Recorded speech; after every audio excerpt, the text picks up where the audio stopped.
CD4. Cooking classes? Sharon Jameson snorted with laughter on the computer screen, her amusement clear even with the slight lag of the internet. Good luck to your teacher. Connor and his father, Jock, exchanged a look. Sharon had attempted to impart her limited culinary skills to her children, but it hadn't been smooth sailing for anyone involved, let alone the kitchenware. Connor's bedroom window was open, and the sounds of nature floated in on the breeze. Birds, cicadas, and livestock from the paddock across the road were a stark contrast to the pigeons, bustling traffic, and bin lorries from home. "Oh, listen to those magpies," said Sharon, her face brightening for a moment, then dimming again. "Now, love, I was telling Phoebe about some of your Aussie plans, and she says you haven't even touched base since you've been away. Would it be so odd to reach out, just to let her know you're okay?" Sharon's face settled into that worried look he knew so well. "Ma'am," he said softly, "you said yourself it was the right decision coming to Australia." She nodded emphatically, looking to Jock for support before nodding some more. I did. Of course it was, Con. You know we support you no matter what you do, but she's a bit hurt, that's all." "Heidi says the young uns call it ghosting," Jock offered helpfully. "I know what ghosting is, Dad. And I'm not ghosting, Phoebe. I'm just doing my own thing and focusing on the future, not the past." "You could still win her back, Con, before someone else snaps her up and takes her ring shopping." The hint of hope in Sharon's voice was clear, even as she hurried to get her words out.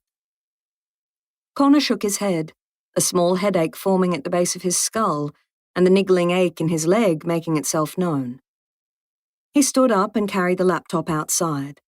Surely, in the unfaltering Australian sunshine, his folks would see the ridiculousness of their suggestion. "I'm here for 2 years, ma'am. Trying to sustain a relationship that was floundering when we were in the same flat was difficult enough. An overseas relationship needs a hell of a lot of ticks in the right column, and we all know that's not the case with Phoebe and me. I've no idea why you'd invite her for a birthday dinner."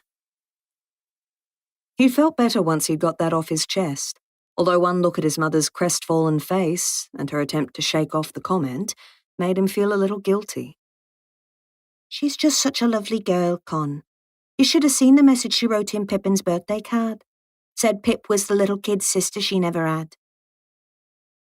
Connor looked away, too easily able to picture the perfectly linked cursive and the careful way Phoebe would have held a ruler under her pen to ensure her handwriting followed a straight line. He changed the subject. "How's Heidi?" Jock jumped in to reply, perhaps sensing his son had reached the edge of his tolerance for Phoebe talk, and updated him on their second eldest child. Heidi's passion for social issues and justice had made her a shoo-in with the police force, and there was never a shortage of conversation when the topic turned to her line of work. "She's dead keen to join you for a quick jaunt. Said something about flying across to meet you in Sydney," Sharon added. "You know I'm 1,200-odd kilometres from Sydney, right? That's more than the length of England." "You won't stay in the one tiny region for your entire trip though, will you, Con?" After assuring them he had plans to travel and would happily show Heidi around if she ever saved enough for the airfare, Connor signed off with a promise to call again soon. He headed into the kitchen, prepared a plate of toast and cup of tea, then took his breakfast back outside. The phone rang out twice before Heidi finally answered the video call. Her fair hair was scraped back into a bun, her high-vis jacket zipped up to her chin, and her cheeks were flushed from the cold. "Busy night on the beat?" "Enough drama to keep the night flowing. I just nicked a geezer for trying to rob his local curry restaurant, and the idiot not only called the staff by their names, proving he was a local, he also used his football scarf as a mask," Heidi said with a sigh, adjusting the angle of her phone camera. "Dead giveaway. I'd hate to think how dull Fridays would be round here without the hard-working drug dealers and half-wits holding up their end of the bargain. Tell me something new from your neck of the woods. Got a pet kangaroo yet?" "Kangaroos are so passé, Hides. Emus are the next big thing." "Unless you're 11 and 13, then it's all about the tortoises. Heidi said, her voice wry. Made the books I bought Pippin look like chopped liver. It's turty this and myrtle that. I don't think Harry Potter stands a chance in comparison to two tiny reptiles. Phoebe's lucky I didn't claim it as my own idea. Connor groaned. I've just spoken with Mam, who was singing Phoebe's praises, not you, too. Heidi held up a hand, and he could see she was wearing gloves. When she stepped out of her vehicle, her breath came out in clouds. Okay, she said, striding past brick-walled buildings with a familiar mess of external power cords he was yet to see in Australia. It was evidently rubbish day in the small city of Derby, with blue and black bins cluttering the background. It felt like the polar opposite of the vast greenery and open countryside of Penwarra. Don't shoot the messenger, but she asked after you, Heidi added. Connor tipped his head to the sky. Did he have a sign on his forehead that said, "Advice wanted, bring your 5 bob here"? All right, I won't say another word, she said, although it was clear she wanted to. The kitchen door opened and Connor waved as Fergus walked outside in only a pair of board shorts, his hair wet and a towel around his neck. Heidi peered into the camera. Why, hello, Buff Ozzy in the background. Connor, she scolded, you didn't tell me your flatmate was a babe. Sorry to break it to you, Fergus called out, but I'm a Scotsman through and through. She shrugged and peered into the screen. Either way, now I'm even keener to visit Down Under. Connor rolled his eyes at his sister. Fergus would make a terrible boyfriend. He's just as clueless with a fry pan as me, and from what I hear, he's already charmed after ladies in town. He'll be married by the time you get out here. I'll leave off, called Fergus cheerfully, returning inside and swigging directly from an orange juice bottle.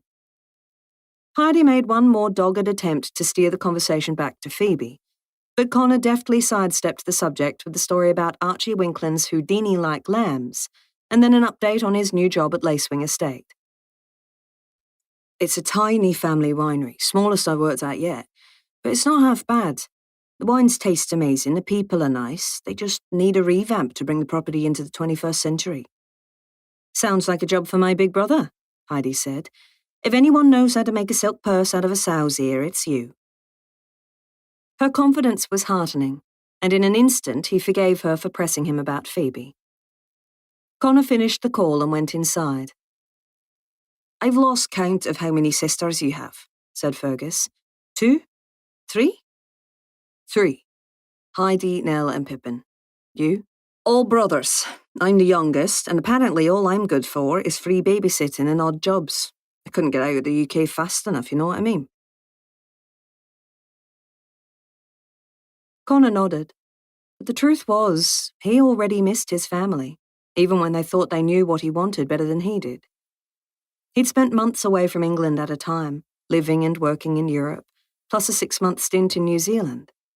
But 2 years in Australia would be the longest he'd been away from home. Unlike Fergus, who sounded happy enough to put down roots in the district if things went well with his work, Connor wasn't entirely sure how he felt about living oceans away from his family long-term. Connor followed the golf course fairways until he arrived at a short, winding driveway. A 2-story homestead emerged from the line of trees, adorned with beautiful stonework, high gables, and a balcony that wrapped around the 2nd floor. The gardens weren't to be sniffed at either. One look at the manicured hedges and the array of flowers and clusters of herbs made it obvious that Geraldine dedicated much of her week to weeding, pruning, and planting. I didn't expect this at the bottom of the drive, Connor thought, admiring the home. It wasn't ancient like the manors back in England, but it was the oldest he'd seen since he'd arrived in the country. And from the cheerful chalkboard out the front welcoming the students, it promised to be a warm and friendly space to tackle one of his weaknesses. A memory of Sharon's scorched saucepans ran through Connor's mind. Wiping his clammy hands on his t-shirt, he glanced back at the golf course, feeling less confident by the second. Fergus had left half an hour earlier, his 4-wheel drive jam-packed with camping and fishing equipment, pumped about his trek across the sandhills to the 10-mile beach. As far as Connor knew, the Scotsman had never been beach camping or shark fishing before, but he wasn't letting that stand in the way of him and a good weekend. Connor tried to shake off the burgeoning ambivalence. He couldn't fathom cancelling on Geraldine at the last minute, especially when she was gifting him the lessons. But what would it say about him if he was terrible at cooking even after a suite of lessons? What if he made an idiot of himself in front of April? And when had he started caring so much about what other people thought of his culinary skills? 9. April pulled into Geraldine's driveway and saw Connor standing at the edge of the yard with his hands in his pockets, looking like he was about to do a runner. You really don't like cooking, do you? He poked up at the sight of her, the apprehensive look replaced with a smile. I'm a bit nervous, he admitted, closing the ute door for her, and it's not helped by wondering why on earth I'm devoting my weekend to cooking when I could have been camping and beach fishing with Fergus and his mates. April listened as he described his housemates' weekend plans. The 10-mile, right? Trust me, it'll go one of two ways. They'll either get bogged to the hilt and spend all day in the hot sun digging themselves out, or they'll glide over the dunes, catch a few fish, and drag you along next weekend. Either way, you'll be pleased you let them do the first run solo. Spoken from experience. I've heard enough four-wheel driving stories from Dad's friends. Connor gestured towards the path. Ladies first. The smell of rosemary and flowers greeted them as April admired the vine-covered pergola. Unlike Lacewing Vineyard, the vines were still covered in ripe fruit. Table grapes, April deduced, popping one into her mouth. They followed a little chalkboard sign to the side of the house, where Geraldine greeted them at the door. Come in, she said, her curls secured with a bright pink headband and an apron that wouldn't be out of place in a paintball skirmish. A chef, green thumb, and an artist too, perhaps. Your gardens are amazing, April said, pausing to admire the landscape again. There was a cheerful mix of annuals, perennials, and ornamentals, interspersed with natives. The garden was Merv's domain, rest his weary soul. I try my best, but he'd turn in his grave if he saw my shoddy attempts to keep it neat. April looked a little closer, noticing the grass creeping over the pavers and weeds dotted in amongst the annuals. Without attention, they'd soon set seed and prove twice as troublesome next season. It looks in tip-top shape to me, Connor said politely. Geraldine shot him a shrewd look. Don't look too hard. That hedge is a flashback to my son's pudding bowl haircuts from the 80s. Not to be repeated. Connor's lips twitched, and April spotted the hack marks at the top of the hedge. Battery-powered hedges and petrol engine edges weren't exactly liked, especially for someone of their cooking teacher's stature. Geraldine led them into the most well-equipped kitchen April had ever entered. There were 3 ovens, each with its own workstation of pots, pans, and bakeware, and a ginormous farmhouse sink in the middle of the island bench. You could bath a baby in there. As well as the impressive facilities, light flooded into the room through French doors and wide windows. The kitchen overlooked a park-like backyard, which echoed the well-watered golf greens next door. The class was bigger than April had expected, with 8 students ranging from a 12-year-old girl called Maddie to a bloke older than Lloyd. The other students were all gathered around the massive island bench in the equally large kitchen. Connor, could you be a gem and hand out name tags, please? Here a month and he's already on a first-name basis with the locals I've only just met. Definitely not a wallflower. April rolled up the sleeves of her striped shirt, looped an apron over her head, and stuck a sticky name label on the front. She looked the part, but as she glanced at the matching oven mitts and utensils, she wasn't sure she felt the part. A buffet of burnt roasts, undercooked chicken, and over-salty soups ran through her mind as she glanced back at the door. Was it too late to make a hasty exit? And then she remembered her father's delight when she had told him about the cooking class this morning. She'd never hear the end of it if she bailed now. April stole a look at Connor as Geraldine ran through the items on their menu today. She was glad he was doing the lessons too, and that he was evidently as nervous as she felt. When she looked up, Geraldine's eyes were on her. Showing up is half the battle, so you've all taken the biggest step. It will be fun, I promise. April smiled to herself, wondering if the teacher knew quite what she was in for, and resolved to give it her best shot. Connor cracked an egg on the side of the bench, sneaking a quick look around the class to see if everyone else was fishing slippery shards of shell from their bowls too. "Now, this is the most basic version of a quiche," said Geraldine, who was much more at ease in the kitchen than his mum had ever been. "Basic? It's got more than one ingredient and requires both a mixing bowl and a fry pan. In my book, that's pretty close to the too hard basket," harumphed the older gentleman beside him. Connor smiled in agreement.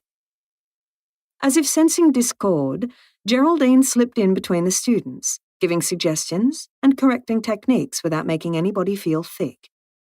"See how if you crack the egg on the side of the bench or the side of the bowl, you'll get more shell in the bowl? Try cracking it on the flat of the bench top, see if that works better," she said, demonstrating the difference for Brian, a winemaker and widower who was flummoxed by the prospect of feeding himself after 45 years of married, 3 square meals a day bliss. Little by little, the eggs cracked more easily, with less shell and more egg filling each bowl. "We add mustard. I thought that was just for roast beef," said Brian, eyeing the recipe dubiously. "Trust me on this one, folks," said Geraldine. "The right combination of little flavours can make a big impact." Connor did as he was told, and while the sloppy mix in front of him didn't exactly scream gourmet in its uncooked state, it was the most elaborate thing he'd attempted in all his 32 years. After putting his quiche in the oven, he ventured to April's workstation just in time to catch an egg rolling towards the edge of the bench. "Missing something?" "I thought I'd put all the eggs in already." With a frown, April counted up the cracked shells in front of her. Obviously not. This isn't as easy as it looks, is it? The perplexed expression on her face reminded him of his young student struggling with a new piano piece. "No," said Connor, taking a cloth from the sink and swiping up some of the Jackson Pollock-esque splatters from the bench. "But at least you still got all your fingers. And you were right about the 4-wheel driving." He pulled out his phone and opened the message he'd received while Geraldine had been showing them how to fry up the onion for the filling. April's lips twitched at the sight of Fergus's car sitting low in the sand. A pair of ladies were laughing in the background, while a bunch of men were equally amused, watching with beers in hand. A trio of utes were pulled up beside them, fishing rods strapped to their bull bars. Connor read Fergus's caption aloud. "Not going anywhere fast. A new way to make friends, though." "Ha! I bet he's filing that one away for the grandkids." She put on a gruff voice, smiling as she tried impersonating his Scottish accent.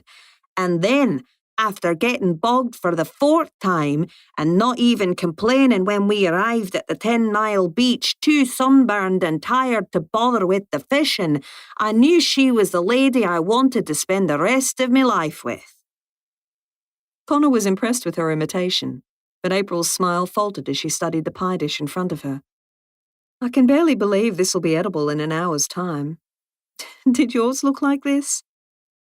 Even though she was laughing, he could sense the vulnerability beneath her words, and he got the impression she was an all-or-nothing person. Either she did something well, or she didn't do it at all. But how did the stables fit in the equation?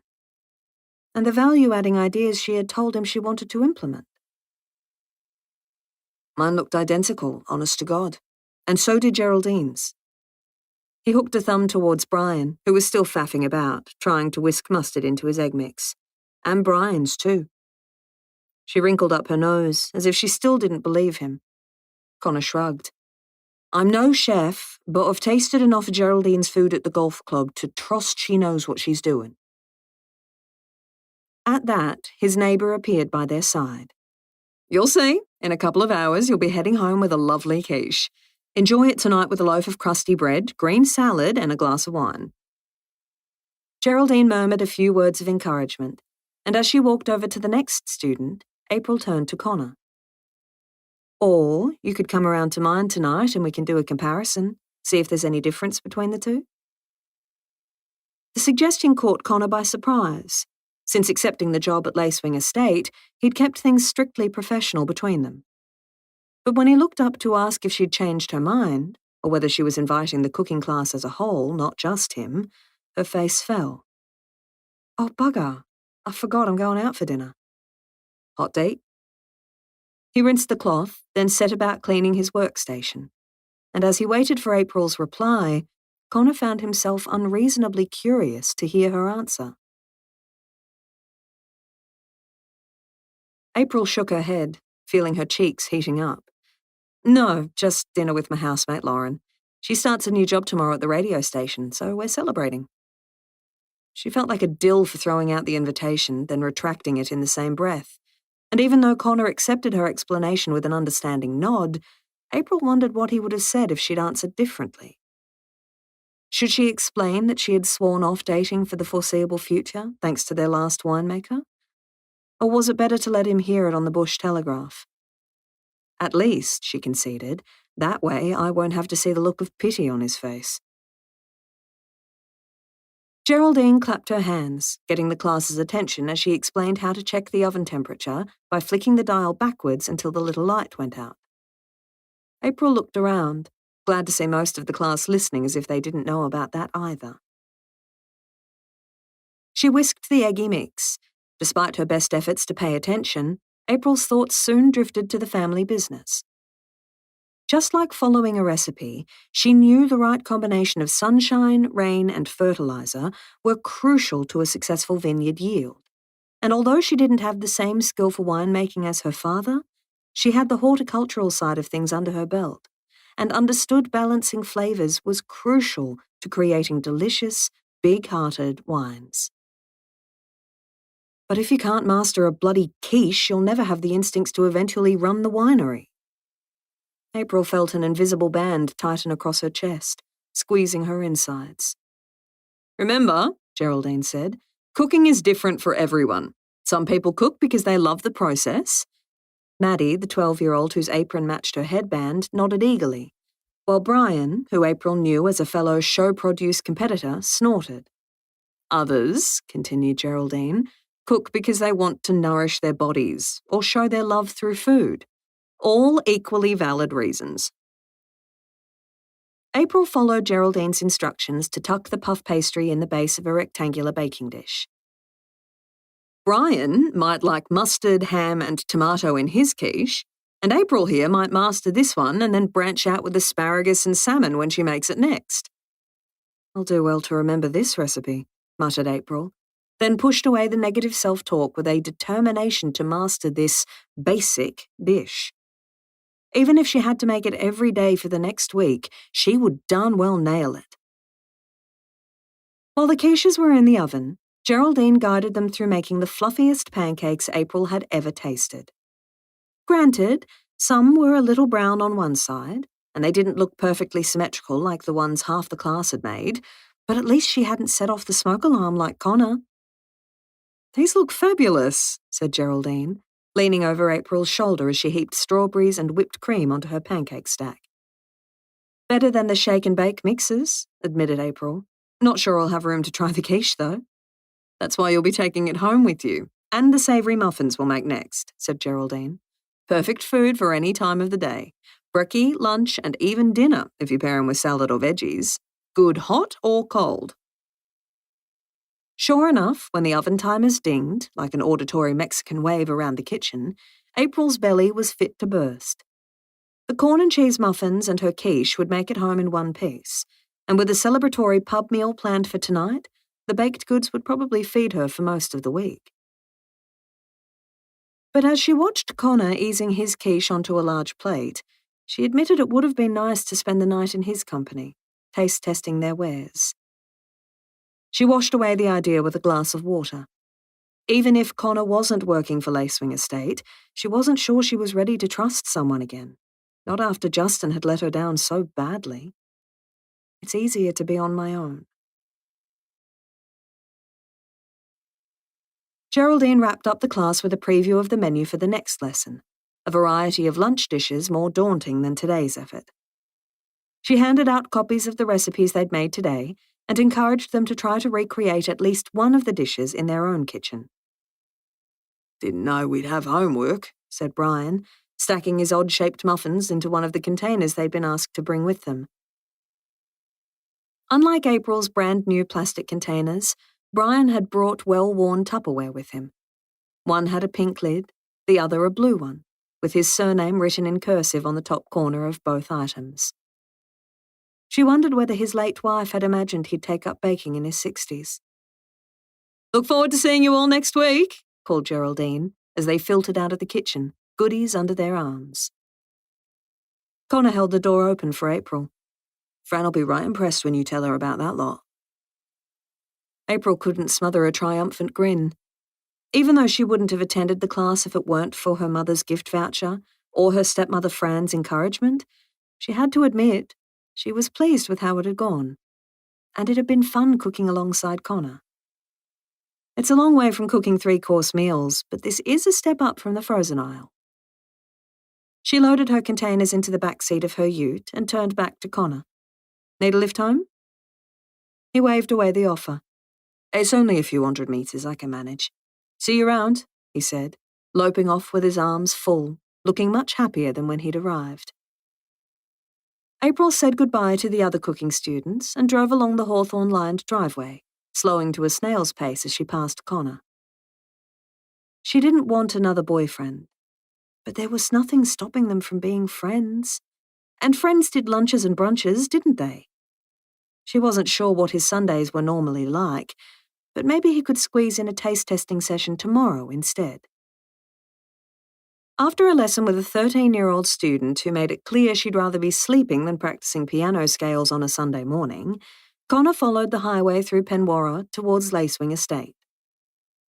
Wineries, cellar doors and vineyards flashed past the car window, and he turned down Riverlea Lane, dust billowing in the rearview mirror as he drove between the vineyards. There was no sign of young Archie Winklin outside the family's grand home, but as Connor looked to the west, he spotted the paddocks with Archie's sheep and hoped they'd be sticking to their side of the fence this week. Connor parked beside April's ute, loaded his arms with yesterday's baking, and followed a paved path to her house. Her text message had been a welcome distraction from the trip down memory lane he'd been torturing himself with for most of the night, and he hadn't hesitated to agree to a Sunday tasting session. A folded newspaper flapped on the wire outdoor table beside the arched front door, as if April had been sitting there in the morning sun just moments earlier, with a coffee and crossword. He knocked, noticing the petunia-filled wine barrels by the door were now brimming with new seedlings and fresh mulch. The door opened, and he braced himself for a whirlwind greeting of barking, slobbery kisses, and excited 360s. "Mishka, come here! Sorry, Connor." April appeared, her dark hair in a messy bun atop her head, and reached for the wriggling dog's collar as Connor held the food out of the dog's reach. "You'd barely believe it, but she's already done a lap of the winery and tagged along beside me on a 5-kilometer bike ride." He could believe it. Over the last few weeks, he'd become very fond of the golden retriever and could see why Archie stole across the laneway whenever he had a free moment to spend time with the dog. And time with April. April handed him a knife, and Connor sliced the quiches in half while April cut up 2 muffins. "Reckon we should heat 'em up before eating?" It was Connor's turn to shrug. "Don't ask me. Geraldine said we could eat 'em warm or cold." He liked that April knew as little about cooking as he did, and didn't pretend otherwise. And despite their lackluster culinary skills, both quiches passed the taste test. "Better than I expected," April admitted after they'd cleared their plates and done the dishes. "I've eaten worse," Connor agreed, laughing at the low bar they'd set for themselves. "But Dad's cooking was fine when he stuck to the script. But when he started substituting ingredients, it was a slippery slope between experimental and inedible." "One of my earliest memories in the kitchen," April said, "was watching my mum scrape a layer of mould off cream, then pouring the rest into a potato bake." April's dramatic shudder made him laugh. "Does she live locally?" April shook her head and peered out the kitchen window at the swathe of vines in every direction. "Last time I checked, she was teaching in the Tiwi Islands." Spotting his blank look, she elaborated. "They're in the top end, not far from Darwin. I grew up here, just like my dad and my grandfather, but Mum, Polly, was from up north. She never quite got used to the climate or the intensity of winery work. They're better off apart," she said, And although her comment was flippant, practiced even, he sensed there was something she wasn't saying. My boss back in the UK always said it takes a winemaker to marry a winemaker, he offered with a light shrug. He watched as she considered before agreeing. Maybe, she said, moving to the door and pulling on her boots. How's your veggie supply? Need a top-up yet? April had given him fresh produce several times since he'd started working at Lacewing Estate, and their strong flavours and size left the supermarket veggies for dead. He followed her outside with Mishka hot on their heels. April stopped at the small garden shed and grabbed a pair of secateurs, a calico carry bag, and a handful of dried dog snacks. She handed him the bag and half the dog treats. Nothing like cupboard love. Whoever holds the food is her new best friend. Sure enough, when April raised a piece of dried dog food in the air, Mishka promptly lowered to a sit and quivered in anticipation, waiting for the treat. Watching the dog brought back a rush of memories for the scatterbrained but lovable dog he'd grown up with. It's been a long time since I've had a pet in my life, he said. Mishka turned to him to see if he had any similar treats on offer. An image of rescue shelter leaflets came to mind, and Connor remembered the day he'd suggested it to Phoebe as a distraction, an unofficial therapy dog, in the dark days directly after their accident. She hadn't answered yes or no, but the leaflets in the recycling bin had sent a clear message. In retrospect, it was better they hadn't had an animal tethering them together. Just a bucket load of shared history and a whole heap of sadness. He grimaced and turned his attention back to Mishka, who was looking at him with molten eyes and a trail of drool. He tossed her the tidbit, and they moved to the raised garden beds, April pointing out varieties as she went. You have to try these mini cucumbers, she said, slipping them into his bag. Perfect with olives, feta cheese, and the last of the black Russian tomatoes, she said, adding 3 of the luscious, dark-skinned tomatoes to his bag.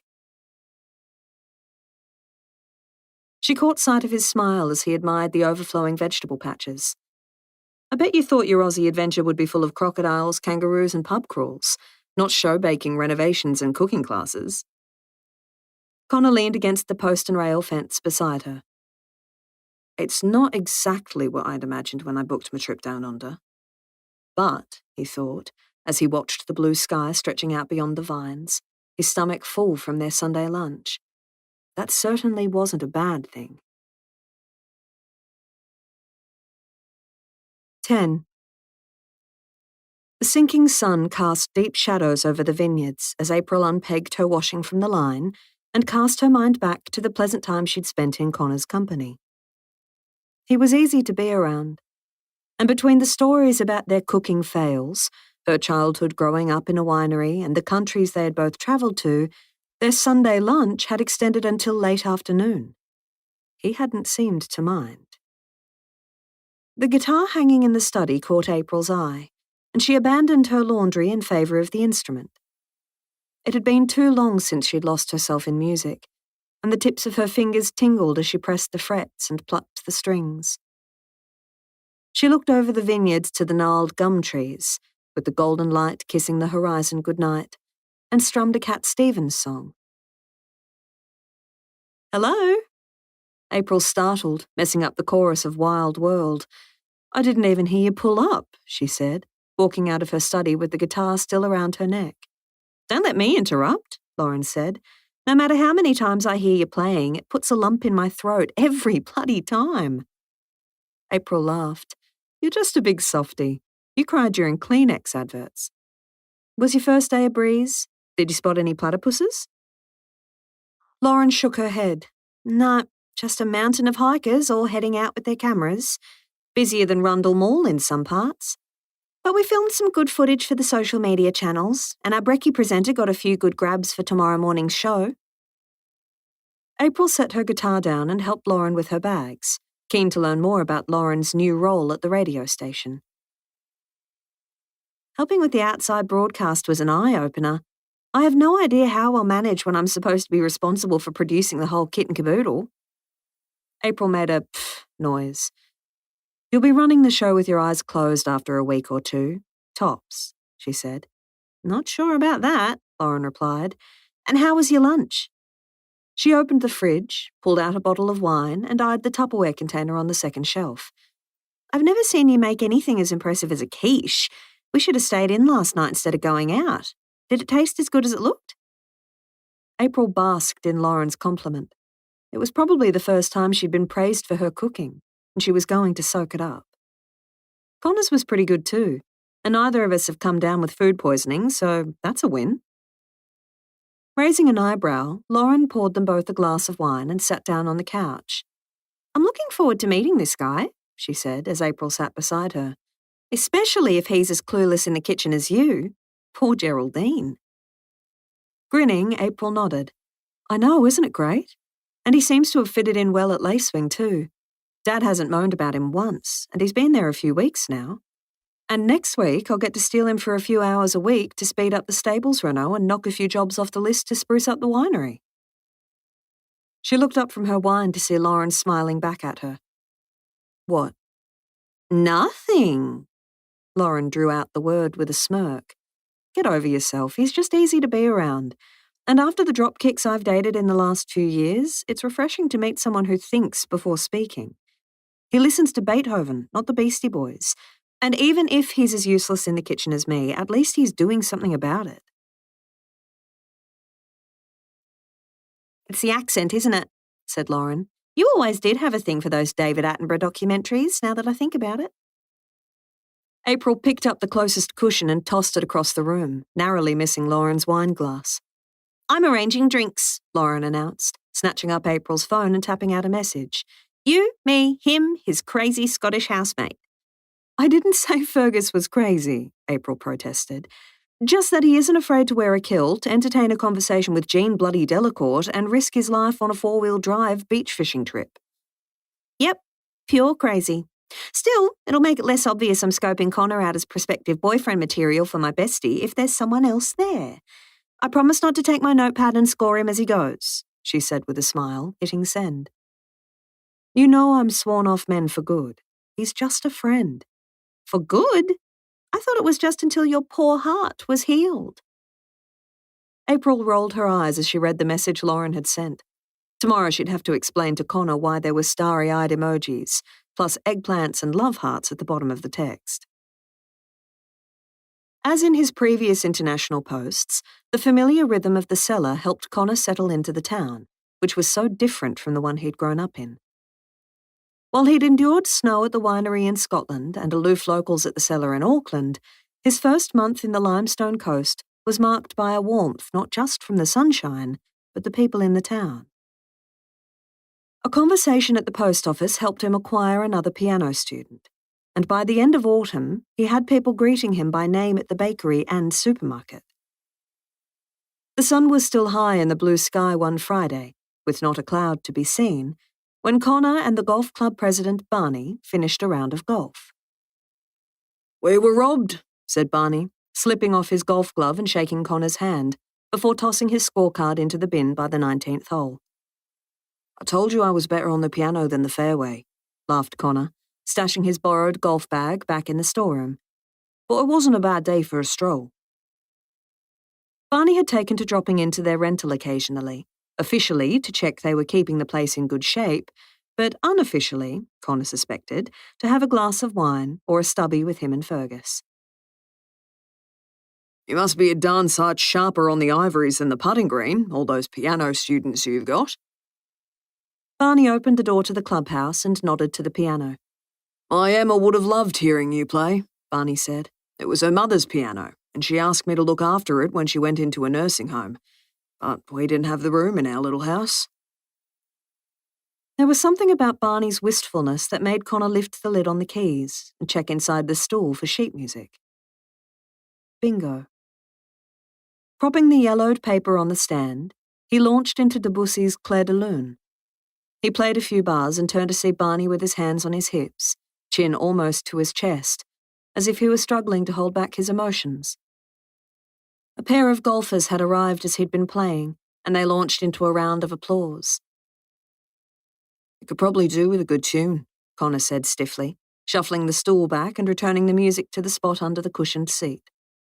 3 golfers and a bar or two didn't make an audience, but still, Connor felt uncomfortable in the spotlight. "For an average golfer, you make a bloody good piano player," said the chap by the door, who had whipped Connor and Barney in today's round. Connor whistled as he walked back to the rental. Fergus was home, and judging from the music blaring out of the speakers, he was either cleaning or trying to recreate another of the intricate dishes from the recipe book he'd borrowed from the library. He'd been a good sport about Connor winning the cooking classes, but during Friday night drinks with April and Lauren the week before, halfway through a bottle of wine, Fergus had announced he was planning his own kitchen skills improvement regime. Connor was pretty sure he was just trying to impress Lauren, but to his credit, Fergus had been binge-watching SBS food shows and seemed dedicated to keep up with April and Connor. The scent of onions and garlic greeted Connor when he opened the door, and he spotted a mop bucket by the shoe shelf. "Cooking and cleaning. You've really got it bad, haven't you?" Even before Fergus spun around, Connor could see he'd had a haircut too. Blimey. When was the last time Connor himself had made such an effort? Not since he was at uni, when dinner anywhere other than the chippy plus a clean shirt were the main prerequisites for impressing a girl. "That lass we saw for drinks last week? It's her birthday," Fergus said, tapping the portable speaker's volume down. "I'm attempting to make her dinner. Winer and diner, you know. You staying for supper? There'll be enough to serve an army." Connor shook his head, saying a mental farewell to his plans for a quiet evening in. The ingredients he'd bought for a second attempt at the quiche would keep until tomorrow, and although Fergus sounded optimistic about his cooking, he didn't want to be a third wheel. "No, I'll sort myself out."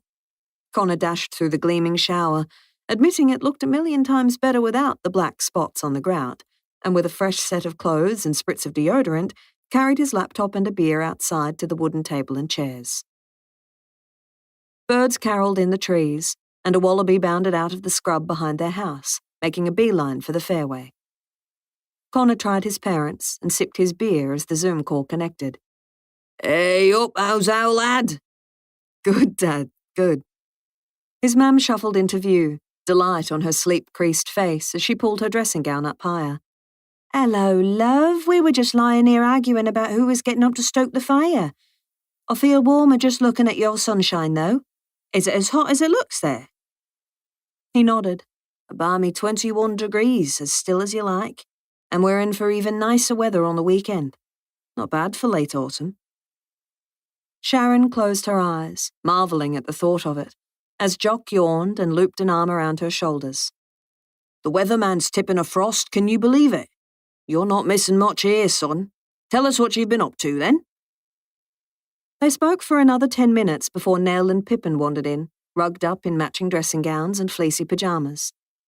"You should see how much Turty has grown, Con," said Pippin, disappearing and then moments later reappearing and shoving a tortoise in front of the laptop camera.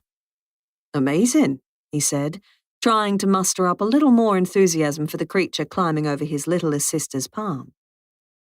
Just because Phoebe had bought it for her didn't mean the tortoise, or his sisters, were to blame for his conflicted feelings. "You should see the spider living in our bathroom," Connor said. "It's almost as big as that tortoise." A cherry-red SUV pulled up and Lauren climbed out. Like Fergus, she'd dressed up for the occasion, in a flowery dress with her blonde hair loose around her shoulders. She waved as she walked across the front yard. Do you have a new girlfriend, Con? Can we see her, please?" added Pippin. Connor shook his head. "No, you can't, you nosy buggers." Lauren, who had overheard the conversation, backtracked and came to stand beside him. "G'day, guys," she said, smiling at the 4 faces crammed into the laptop screen. "You look nice and cozy there."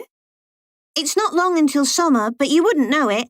Dad says it's colder than a witch's tit," said Pippin mischievously. "Pippin, Dolores Jameson, I'll wash your mouth out with soap. She's a right horror, our Pippin," Sharon said, flushing with embarrassment. "Don't mind her." Lauren hooted with laughter as she headed for the front door. "She's way too pretty to be one of your girlfriends, Con," said Nellie matter-of-factly. Are you saying Phoebe isn't pretty? Pippin glared at her younger sister, her voice loud with outrage. Lauren paused. Had she overheard? Connor swallowed hard. Phoebe and the accident that had upended not just one but 3 lives belonged in the past, not here in Australia. Oh, we saw Phoebe in the supermarket with her sister, said Jock. Your mum and I didn't know she had a little one on the way. The news rendered Connor speechless.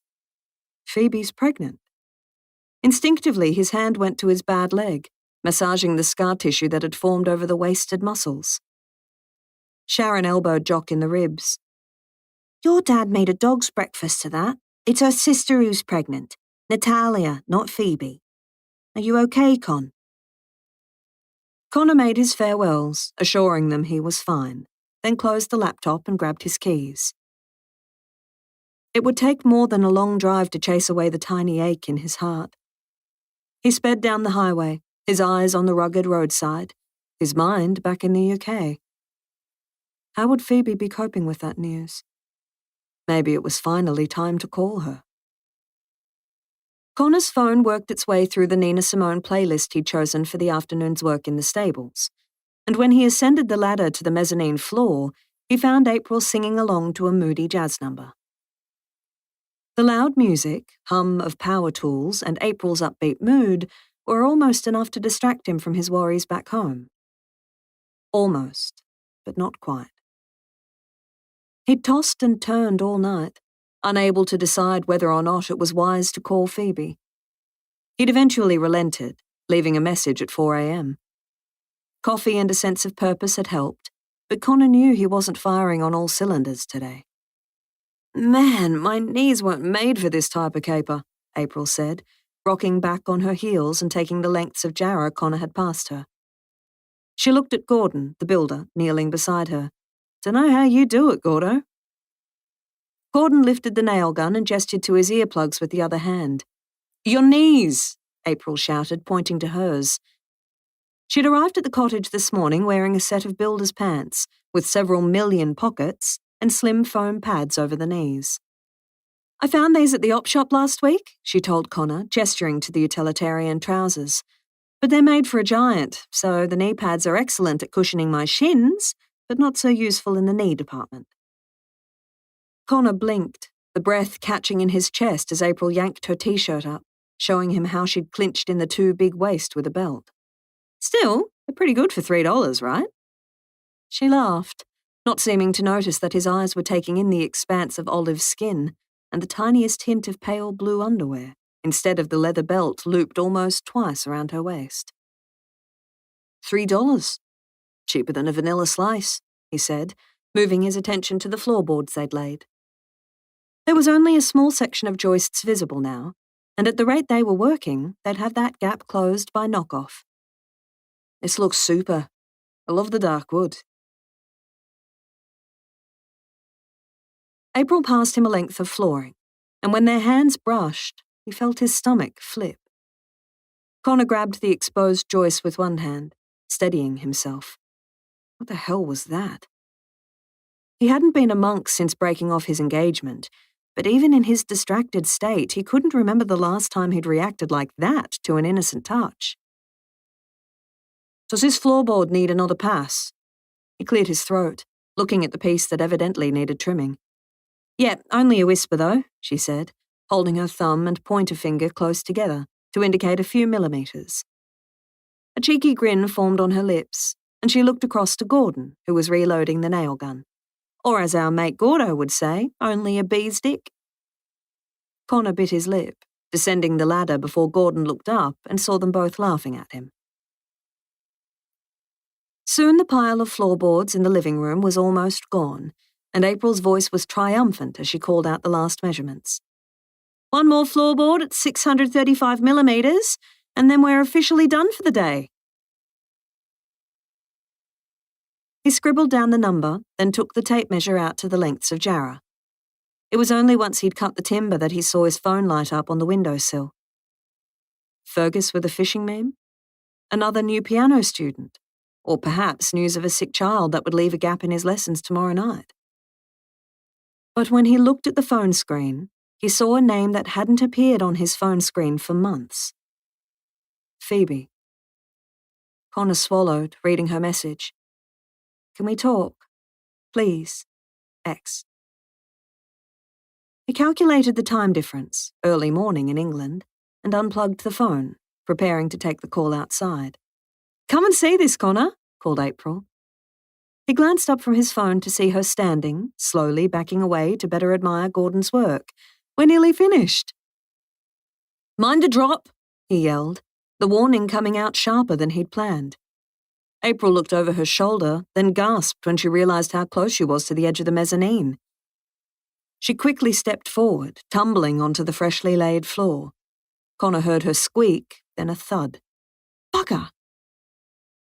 The moment was over in mere seconds, but Connor hadn't counted on the feeling of hopelessness that followed, or the way his mind surged from Phoebe to April, the baby they'd lost years before, and his panic at April almost plummeting backwards, some 4 meters to the ground.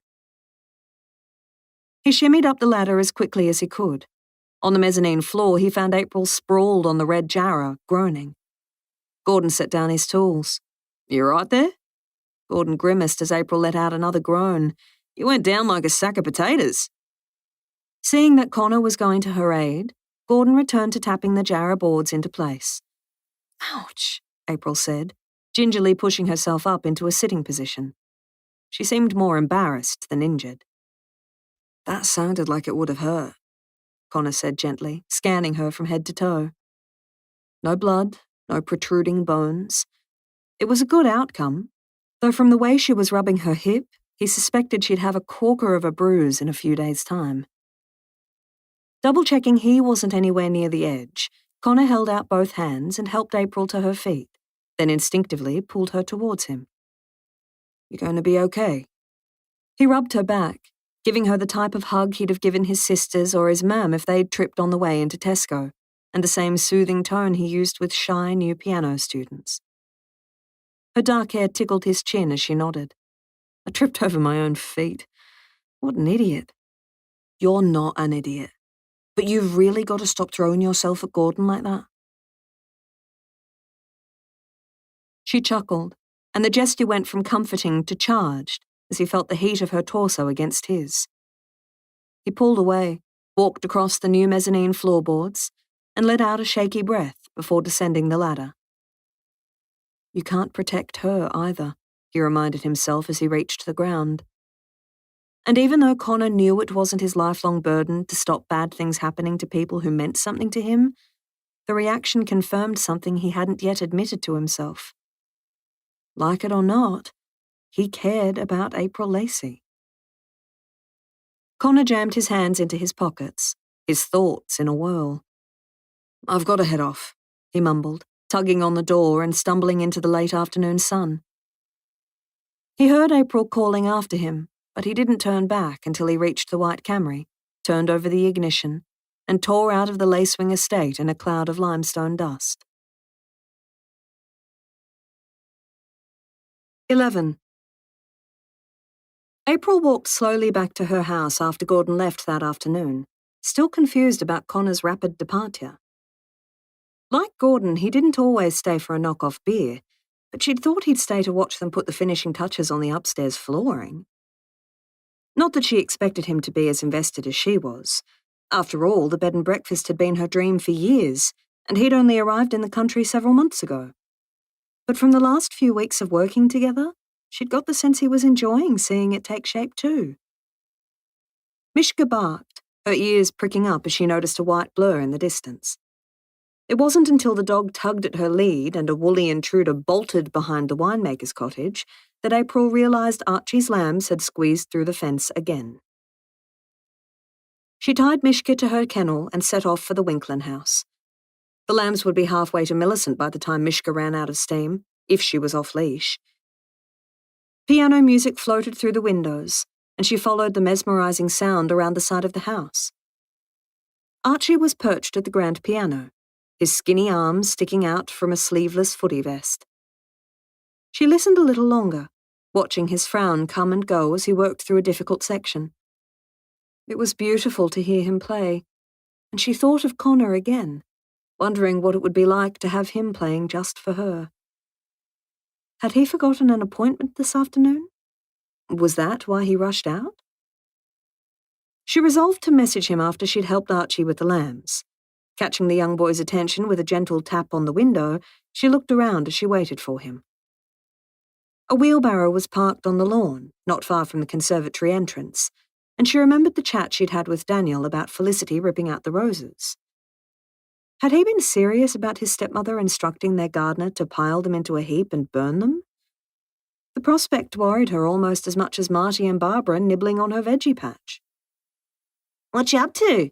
Archie said, coming through the glass doors. "Mum's putting a new lawn in there," he offered, hooking his thumb towards a small bobcat parked under the trees. "I asked if we could put veggies in, but she just wants grass. Boring." As if summoned, Felicity Winkland's sleek Jaguar rolled down the driveway, and she emerged with a briefcase, laptop bag, and armload of dry cleaning. "We've got a situation with you-know-what," April whispered quickly, as Felicity headed in their direction. Archie looked at her blankly. "Huh?" "Lambs on the loose." Archie's eyes widened and he nodded quietly, retreating inside and emerging with work boots instead of thongs. "You off to the footy or the farm, Arch?" asked Felicity, smiling at her son's unusual ensemble. "How are you, April? Brilliant effort at the Penwara show, by the way. This young guy slept with his first place ribbon under his pillow for a week afterwards." Archie bristled, the tips of his ears going red. "Did not," he mumbled. "Anyway, we've got some important gardening stuff to do, don't we, April?" "We sure have," she said, turning with a wave. "Oh, and those roses." April paused a moment. "If you don't want them, I'd happily take them off your hands, only if you're not planning on replanting them elsewhere." Felicity looked up from her phone, sparing a brief glance for the burgundy standard roses, and nodded. "Go for your life. I'm sick of my clothes catching on the thorns every time I walk outside. Dig them up and they're all yours." April couldn't believe her luck. She wasn't sure whether she'd plant them out the front of Lacewing Estate or lining the path that led to the bed and breakfast, but anything was better than burning them. "I thought you only liked veggies and grapes, not fussy flowers," said Archie, studying her as they ducked through the fence. "Equal opportunity, mate," she said with a grin. "I'm all for things you can eat, but a splash of colour and beauty never goes astray, especially if the alternative is that they go to waste." They found the lambs in April's veggie garden, and a quick look showed they'd had quite a feast of the carrots and snow peas.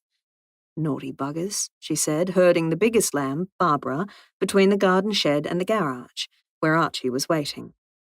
With one secured, she hunted Marty in the same direction. "These guys are wearing out their welcome," she said, lugging the lamb over her shoulder and ignoring the ache in her hip from where she'd landed on the hardwood floor. "We won't be able to carry them like this in a few months' time." Archie panted beneath Barbara's load, his freckled face red with exertion. "Tell me about it," he grunted. "Dad said we're lamb marking this month. Maybe they won't be so naughty when they've all got a rubber ring around their tails, and the boys have got one on their knackers." April cringed at the thought. It would be enough to curb everyone's roaming tendencies, surely. Maybe, she grinned to herself, Justin could have done with one. With the lambs safely back in their paddock, April left Archie to his piano practice and ran a much-needed bath. Every pore of her body felt like it was full of either sawdust, sweat, or lanolin from the sheep's wool. Adding a dollop of bubble bath, she found the bath caddy in the cupboard and set it up with her favourite bathing supplies. Something to eat, something to read, and something to drink, before stripping off. A patch of red marked the top of her thigh. It'll be black and blue by tomorrow, she thought, sinking into the warm, frothy water. When Lauren arrived home, April was on the couch, feeling relaxed after her hour-long soak. Switching her radio station uniform for shorts and an old Cold Chisel t-shirt, Lauren helped herself to April's bowl of twisties and announced she was going fishing with Fergus. "Wine bars one week, fishing the next." April waggled her eyebrows. "You guys are really getting cozy, aren't you? Do I need to start looking for a new housemate?" Lauren shook her head, but the smile on her face remained. He's a sweetheart, for sure, but we've only had a few dates. We're not setting up house just yet, especially while his cooking skills are so dire. He tries, but... She shuddered, shaking her head. How about you and Connor? April thought of the warmth of Connor's body against hers when he'd hugged her on the mezzanine, the way he'd so instinctively scaled the ladder to check on her, even though there had clearly been something else weighing on his mind all day. Gordon, on the other hand, had given her a visual once-over to ensure she hadn't split her skull open, then returned to work.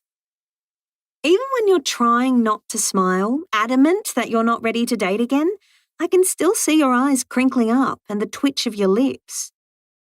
Lauren was watching her closely, smirking. Aren't you the least bit interested? Just the teensiest bit? I'm not sure, April admitted. There are a million reasons why I shouldn't even consider it. For starters, I don't think he plans on staying in Australia long term. If that's your biggest barrier, then maybe you should cross that bridge when you come to it. Lauren munched on a twisty and then fell silent. Hey, do you know anything about a girl called Phoebe? April shook her head, trying to follow Lauren's conversation leap. I'm going to need a little more info. From the radio station, Penwara, the winemaking crew? Nah, the Phoebe from Connor's neck of the woods. He was speaking to his family the other day, and it was Phoebe this, Phoebe that. One of his sisters, maybe? April tossed a twisty to Mishka, then popped another one in her mouth and shook her head. Beats me. Connor's phone trilled again shortly after he left Lacewing Estate. It was his sister Heidi this time. It was a struggle to keep his mind on the road and not the incoming call. Connor almost drove straight past Fergus's ute in the main street of Penwara, not noticing the fishing rods lashed from the bull bar to the roof racks, until Fergus tooted and waved enthusiastically out the window. A note on the kitchen bench confirmed Fergus was indeed off fishing for the evening, with an offer for Connor to help himself to the leftovers from last night's dinner. His stomach curdled at the thought. Despite his cast-iron constitution, Fergus's stir-fry hadn't sat well the first time around. But he was glad the house was empty. Connor dialed Heidi's number, trying and failing to remember the last time he'd missed a call from Phoebe. Heidi answered on the second ring. You'll be calling about Phoebe, then? Connor felt his shoulders bunched together. Heidi and Phoebe had been friends for years. Of course she'd know Phoebe was trying to get in touch with him. Have you seen her recently? She's pretty upset. Natalia's pregnancy came as a big shock for her. I didn't even know she was in a relationship, did you? As he asked the question, Connor realized how pointless it sounded. He'd called things off with Phoebe, so why would he have known? I'm not sure what I can do for Phoebe from the other side of the world, though. Heidi let out a soft breath. Maybe not, but you could still call her back. Check she's okay. I think it'd mean a lot. Connor moved to the sink. The words Heidi didn't say were running through his head. It'd mean a lot after what you went through together. It'd mean a lot given the promise you made. We both know it's the least you can do. You're right, he said, opening the pantry. A conversation would require tea or wine, possibly both. I'll call her. But when he hung up from Heidi, Connor found himself procrastinating. Only after the bins were empty, the toaster shaken until every last crumb was on the lawn, and the gunky bits of food were pushed down the sink plug hole, did he feel ready to make the call. Wine. Definitely need wine. He put the laptop aside and was pouring himself a generous glass of red when Geraldine knocked on the front door. Connor slid it open, welcoming the distraction. I've been working on a new flatbread dough recipe and need a professional opinion, Geraldine said, passing him a basket covered by a checkered tea towel. Connor lifted the tea towel, inhaling the steamy, yeasty warmth. If this bread tastes half as good as it smells, then it's a gold star from me. A wave of tiredness kicked in from the weight of the phone call he hadn't yet made, combined with the post-adrenaline slump from April's near accident. He leaned against the doorframe, resting his eyes a moment and taking a second, deeper whiff of the flatbread. "You look knackered, love. Come sit down a minute," Geraldine said, steering him to the couch. His laptop was open, the Zoom interface on the screen, the wine he'd not yet touched sitting beside it. "I'm fine, really," he protested, but he sat nonetheless. She fossicked in his cupboards for a plate and a serviette, unloading them onto the coffee table and then adding a glass of water. "I hope you know my door's always open, Connor. If you're low on supplies, or you need a chat, just knock." He promised to keep it in mind. "Thanks again for the flatbread," he said, gesturing at the thick wedges she'd put on the plate before him. "Tell me which ones you fancy tomorrow," she said, and with a wave, she was off. Connor ate the first piece, his taste buds picking up garlic and olives, then moved on to the herb-studded alternative. He washed the warm, salty carbs down with a mouthful of Cabernet and called Phoebe on Zoom. It was early morning in the UK, but she'd been an early bird as long as he'd known her. In spite of the message and the missed call, Phoebe was surprisingly calm when she answered. He eased out the breath he'd been holding. "Are you okay? You had me worried." Phoebe sat in the living room of the semi-detached flat they'd once shared in Derby, blowing cigarette smoke out the open windows. "I know I probably shouldn't be upset, Con, but it's been a rough week." The screen jiggled as she stubbed out her cigarette. He could almost feel the nip of the damp air and the minty menthol of her Dunhills as she collected the phone and moved around the house. It worried him that she was rattled enough to start smoking again. "I think you've got fair grounds, Phoebe. Even if you're happy for Natalia, it's still going to stir up a lot of memories," he said quietly. "I'm sorry I didn't get back to you straight away. I needed a little time to digest." There was mess on most of the surfaces, and when she propped her phone on the bookshelf and flicked the lounge room lamp on, he could see dark circles under her eyes. There was none of the shine or vitality that he'd seen in the photos from Pippin's birthday. "Work made me take leave," she said, her voice breaking. And when she lifted her left hand to swipe away her tears, he saw the ring he'd given her a decade ago. "Hey," he said. "Hey, it's okay, Phoebe. Have you thought about booking an appointment with the counsellor again? Are you taking the meds?" A strand of blonde hair fell over her face as she admitted she hadn't had the energy to leave the house when her script for anti-anxiety tablets ran out. Connor ran through a mental checklist of options, wishing it didn't hurt to see her upset like this. "I'm sorry for calling, babe. I know it's been a long time, but you're the only one who understands what we went through." Connor reached for his wine, taking a deep swig and trying to gather his thoughts. He closed his eyes for a moment, the grinding of metal on metal and the squeal of tires ringing in his ears. The flashback disappeared when he opened them again, but the pain on Phoebe's face reminded him it wasn't easy for her to forget either. She'd been the one behind the wheel, but it may as well have been him. It should have been him. He should have been driving. And while he'd regained his strength and taught himself to walk again, one painstaking PT session at a time, Phoebe's mental scars hadn't healed quite so successfully. It was something he was acutely aware of when he looked at her face on the laptop screen, a lump of guilt and responsibility in his throat. End of CD 4. CD 5. "I hear you're quite the tortoise whisperer." It was the first light-hearted thing he could think of, and he was relieved to see it break the tension. She laughed, and while it was more of a sob laugh, it was better than the silent, shoulder-shaking sobbing. "I knew the girls would like them, but wasn't sure what your mam'd say."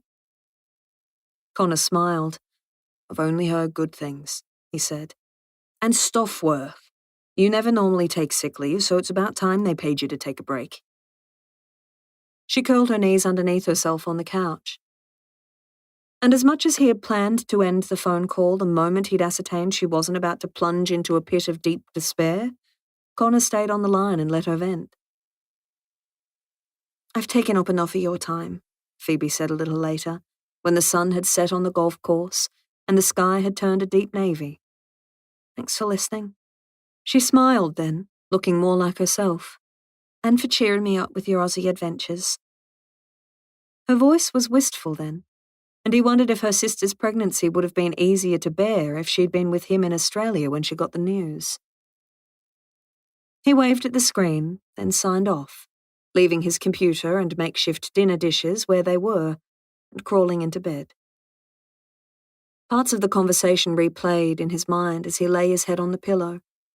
The stories he'd shared about Archie's wayward lambs and Fergus's fishing escapades, the glorious sunshine and the sunburnt landscape, and Phoebe's updates from their friendship group. And while he hadn't specifically avoided mentioning April, Phoebe hadn't asked. It would have been churlish to raise such a detail when the aim of the call was to cheer her up, surely. It was only as he was drifting off to sleep that he realized Phoebe was a part of his life he hadn't yet shared with April. Would April look at him the same way when he revealed that side of his life? A chapter he'd worked so hard to move on from? He nestled into the blankets, hoping like hell that she'd understand. April's mind was on Connor as she left for cooking class the next morning. He'd been on her mind as she'd slept, too, in a saucy dream where they'd been alone in the stables, christening the new Jarrah floor before anyone else could claim the honour. The intimate scene ran through her mind again as she drove past the B&B, which was looking less like a horse shed and more like a romantic accommodation option with every passing week. She paused at the bakery on her way through town, collecting fresh sourdough and coffee, and trying to avoid the temptation of a French vanilla slice. "I hear good things are happening at Lacewing, April. When's your love nest open to the public?" She turned to see the endlessly energetic winemaker Harris O'Brien at the counter with a keep cup, his eyes shining with mischief. Love nest. Ugh. "That makes it sound so tawdry, Harris," she scolded, not missing the snort of amusement from the lady behind the counter. "I assume you mean Kookaburra Cottage." Winking and handing his keep cup to the bakery worker, Harris gently nudged April with an elbow. "You're an easy mark," he said cheerfully. "But seriously, when will you be finished? My wife's birthday is just around the corner. Even if I can just get a voucher, then we can book an actual date once you're open for business." She beamed, forgiving his teasing as she promised to whip something up on the computer. "I haven't got the website sorted yet, and I'm not sure exactly what the rates will be, but I can email you a ballpark figure, and if you're happy with that, I'll print up a voucher." "Deal," Harris said, paying for his coffee and holding the door for her. Harris had a big mouth, but also a big heart and wide-reaching networks, and Fran had been grateful for his help promoting the Penwara show. Imagine if he starts spreading the word about Kookaburra Cottage. The bookings will start flooding in. April smiled the whole way to Geraldine's. "You look pleased about something," said Brian, pulling in beside her. April told him about Harris's interest, and at Brian's prompting gave him a full update on the project, from the Jarrah flooring upstairs to the polished concrete benchtops she was planning for the quaint kitchen and the potager garden. "Kind of like Geraldine's gardens?" Brian asked, skimming his hands along the rosemary hedge on the way in. Fragrance filled the air. "It'll take a few years before they look this gorgeous," April said with a smile, "but it's definitely the cottage vibe I'm aiming for. As long as Archie Winkland's lambs don't treat it like their own personal smorgasbord.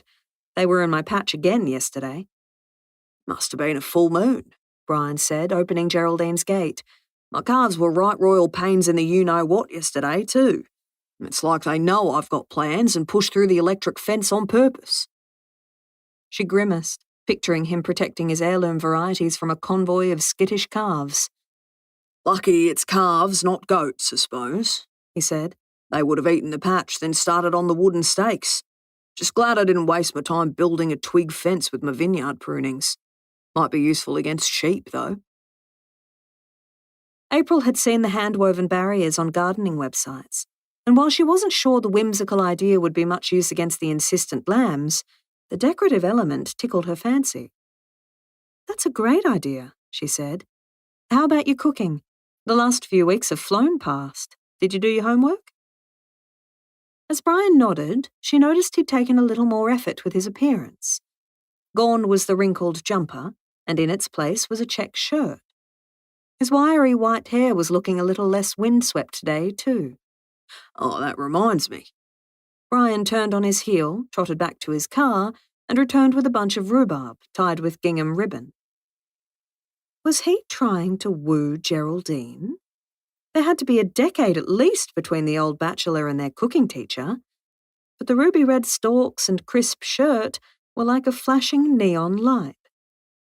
Brian's rundown of his attempts to soft-boil eggs, one that had boiled the saucepan dry and two that had gone to his dog, had her in stitches as they walked through the garden. The students washed their hands, tied their aprons, and settled around the bench for the lesson. Connor came in just as Geraldine was explaining today's feature ingredient: mushrooms. "Field mushies," Brian marvelled. "I haven't had these since I was a kid."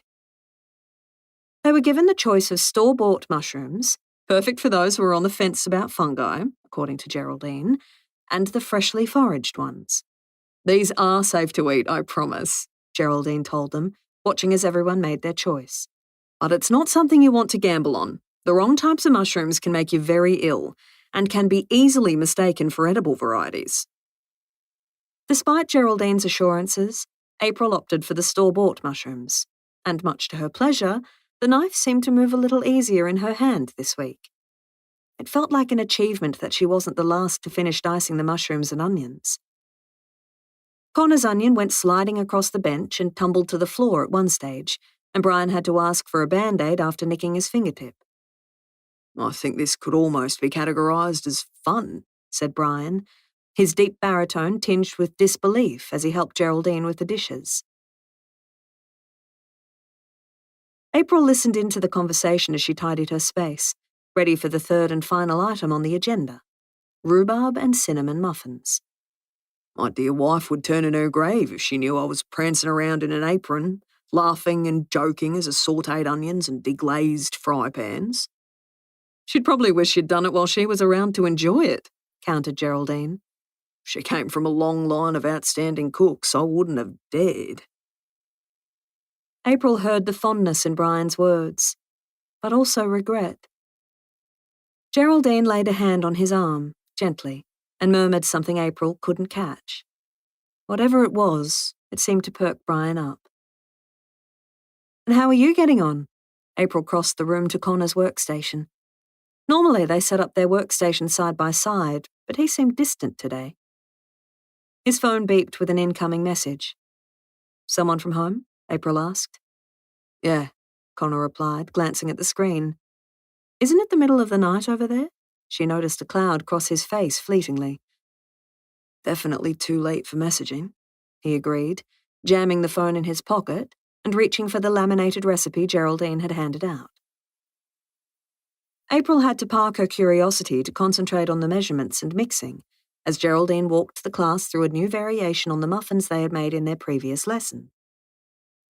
Much to April's delight, the quick mix muffins proved true to their name, and before long the batter was thick and relatively lump-free.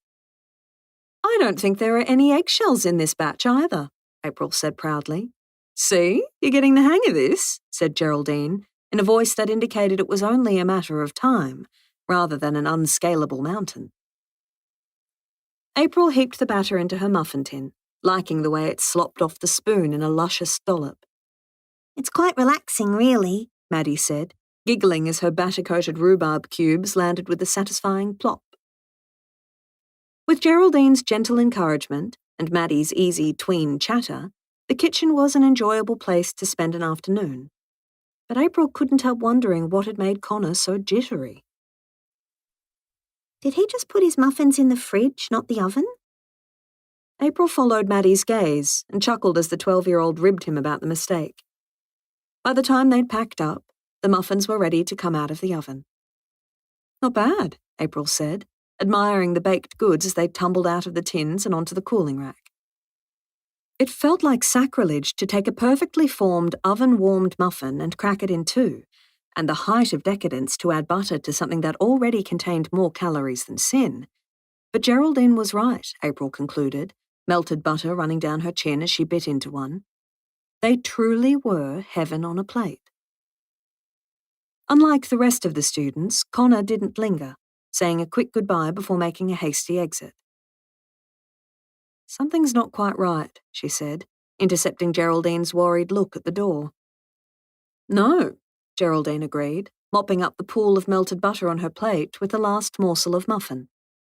"But I'm sure you'll have a better chance of getting to the bottom of it than me." 12. When April carried her baked goods inside, she discovered a shredded roll of toilet paper scattered across the living room, an upended ficus tree, and a boisterous golden retriever who showed absolutely no signs of remorse. "Cabin fever, huh? You're a dead-set terror," April said, stashing the cinnamon and rhubarb muffins in the pantry. As she cleared away the mess, trimmed the gnawed branches, and repotted the ficus, April reconsidered her afternoon plans. There was no question of lounging on the couch to work on the stable's website, and she had a feeling Mishka would dig holes in the garden if she wasn't exercised soon. April pulled on her sandals, threw a few supplies into the back of the ute, and lowered the tailgate. "Come on, then." Mishka bounded up without any further instruction and kept her eyes on the road ahead the entire drive to the coast. When the Norfolk pines came into view on the outskirts of Beachport, Mishka howled from the ute tray. "Steady on, you crazy mutt," April called out the window, chuckling at the sight of those golden ears flapping in the wind like Dumbo. The breeze that swept off the water, drifting inland and cooling the vines, was better than any air conditioner, and April took a moment to appreciate the salty air when she parked at the surf beach. She tugged on a baseball cap, grabbed the lead, and stashed her wallet in her jeans pocket. There were only a handful of people on the beach, but plenty of seaweed, so she let Mishka off the lead. Together they set out for the small fishing village. It was good to feel sand between her toes, and there was plenty of room for Mishka to zigzag from the shore to the sand dunes. By the time they reached the boardwalk, April's head felt a whole lot clearer. "Nice arvo for it," said a man being tugged along by a boisterous border collie. "Sure is," replied April, clipping the lead on Mishka. He paused beside her, letting his dog introduce itself to Mishka. "American or Canadian?" she asked, trying to pinpoint his accent. "I'm Californian born and bred," he said, "but I've been living down under for a decade or so. Too many crazies with guns back home." April agreed with him. "I've always wanted to visit Napa Valley," she said. "It'd be neat to see the contrast in the winemaking. I bet it's different to how we do things in Pamoura." His eyes lit up. "Really? I take my wine drinking very seriously. I've got a whole cellar of this stuff. I love the local wines. Which label are you with?" She told him, and then had to reassure him she wasn't offended that he hadn't heard of Lacewing Estate. "It's only a small family winery," she insisted. "Really, don't feel bad. Give me your details and I'll make sure I call in when I'm passing through next." April handed across a business card that was in dire need of a makeover. It had been on her to-do list since the Adelaide conference. "We're just about to open a boutique B&B too," she said, explaining about Kookaburra Cottage. He left with a promise to call in when he was next in Penwara. April thought about his blank look when she told him their winery name. The fact that he was a local wine buff and he'd never heard of them made her even more worried that the winery would shrink into insignificance if they didn't do something to increase its profile soon. Her mind was so deep in marketing, events, and tourism rabbit holes that her arm was nearly wrenched from its socket as Mishka took off down the beach towards someone. Her frown softened when she saw who it was. "Connor." "I thought you must have had to go and dig Fergus out of a sandbog the way you bolted out of cooking class," she joked, unclipping Mishka before her shoulder was dislocated. The clouds parted, and in the sudden sunlight she saw a haunted look on his face. What had happened? Where was the upbeat, happy-go-lucky Brit she'd come to know so well? Connor, is everything all right? Connor looked down to see a well-chewed tennis ball dropped at his feet. Mishka wagged her tail and looked at him with wide, pleading eyes. Go fetch it, girl. He tossed the ball back into the waves and took a deep breath. He hadn't expected to find April on the beach, too. She'd fetch it all day long if you had the patience, then hobble around tomorrow like a geriatric. In her mind, she's still a pup, April said, wrapping her arms around herself as the wind whipped up. Are you okay? There's a bit of a situation back home in Derby. The words tumbled out before he could stop them, a rash decision he regretted the moment he saw April's concerned expression. That's no good. Anything I can do to help? She lifted her shoulders. Not that you have to tell me. He liked that she didn't drill him for the nitty-gritty. The old Phoebe would have been pulling out popcorn, eager to get the inside scoop on someone else's drama. Post-accident Phoebe wouldn't have wanted the burden of someone else's trauma. Current-day Phoebe, he wasn't quite sure. He hadn't seen her in person for over a year, but yesterday on the Zoom call, she'd been shattered. Almost numb. Connor threw the ball again, trying to find the right words. My friend Phoebe, he said eventually. She's going through a tough time. Family dramas bringing up sad memories. I'm sure she's glad to have a good mate to talk with. Is she a school buddy? Ex-girlfriend? April's voice was mixed with compassion for both him and Phoebe. Compassion he felt he didn't deserve. Ex-fiancé. He looked out to watch a large fishing boat cutting through the water, choosing a careful path between the other moored vessels, and decided he had nothing to lose by telling April about the loss that had bonded them forever, and the cycle of making up and breaking up that had pockmarked their relationship ever since. It wasn't a long engagement, really, he added quietly. In that moment, the sound of the ocean melted away, replaced by the memory of an ambulance siren and the sheets on the ambulance gurney turning from white to red. The weight of their loss hit him like a punch in the stomach, despite the years since. Connor blew out a long, carefully measured breath and looked out at the waves as he recalled the day they'd lost Xavier. Her sister's having a baby, you see. She's taken it really hard. It's hard to know how to support someone from so far away, he said. We went through a lot together. We lost a baby of our own.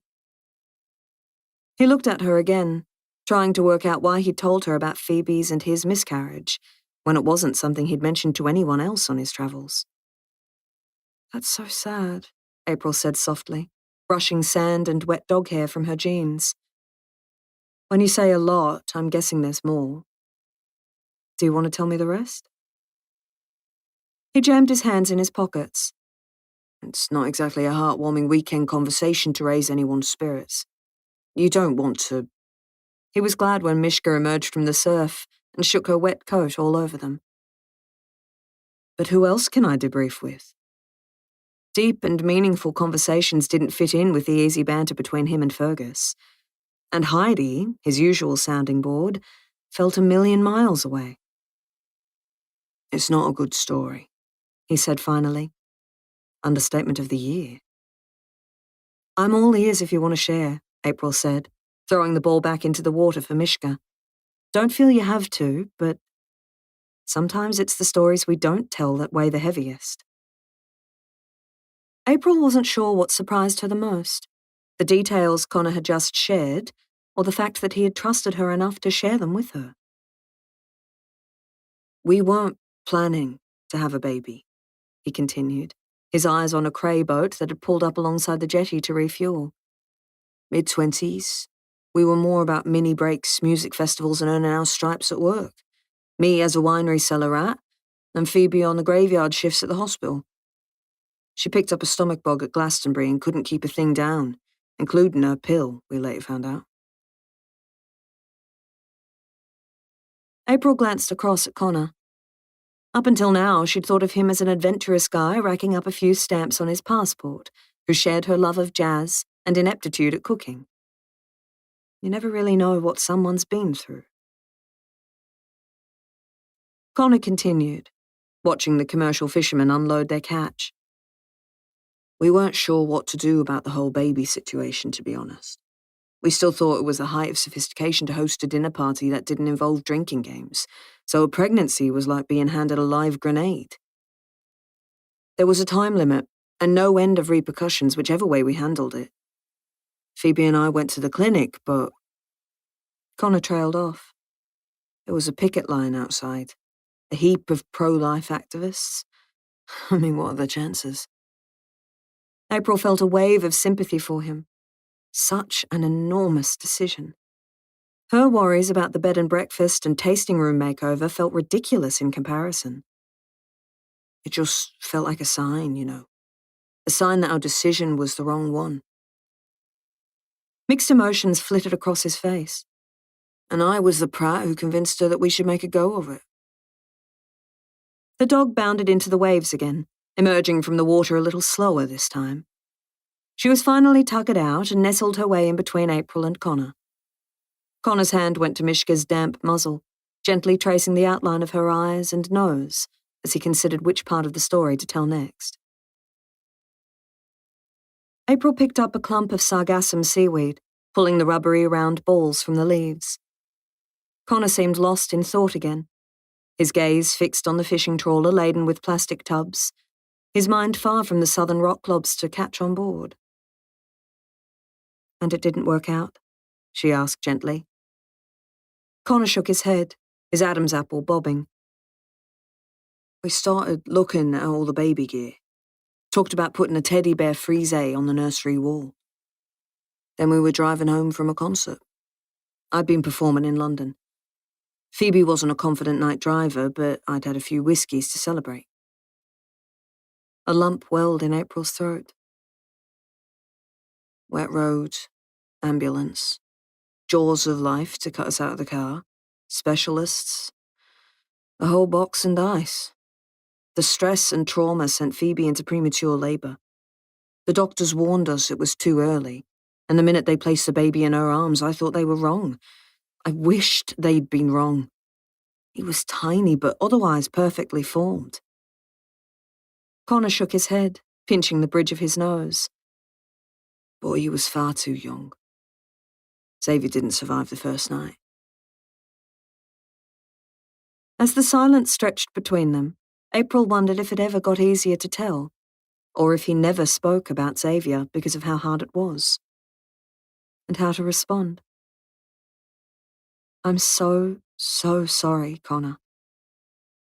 She looked at him through eyes that prickled, then shuffled a little closer, so Mishka was wedged between them and laid a head on his shoulder. April's only brush with death was her grandparents when she was in primary school, young enough that she hadn't registered the toll of their loss. But a baby. She couldn't guess at the harrowing pain, the grief and conflict, and her heart went out to Connor, for all that he'd been through. With one arm looped around his knees, Connor ran his fingertips back and forth over Mishka's velvety face. It wasn't the same as letting his hands find the right piano keys, eliciting the gentle notes that diluted the guilt and emotions that arose every time Xavier ran through his mind. But it was comforting nonetheless. The sand was damp underneath his legs, and he heard the words the counsellor had told him, almost as if he were perched in her grey office on a wet, drizzly British day, instead of sitting in the sunshine on an Australian beach. Connect with the earth to ground those feelings. Tap your feet against the grass. Run your hands through the soil. Remember, this too shall pass. The advice sounded like codswallop at the time, but when a piano was out of reach and he couldn't play until the emotions were gone, he sometimes opted for the grounding technique he'd angrily scoffed at. Connor. April's quiet words were close to his ear.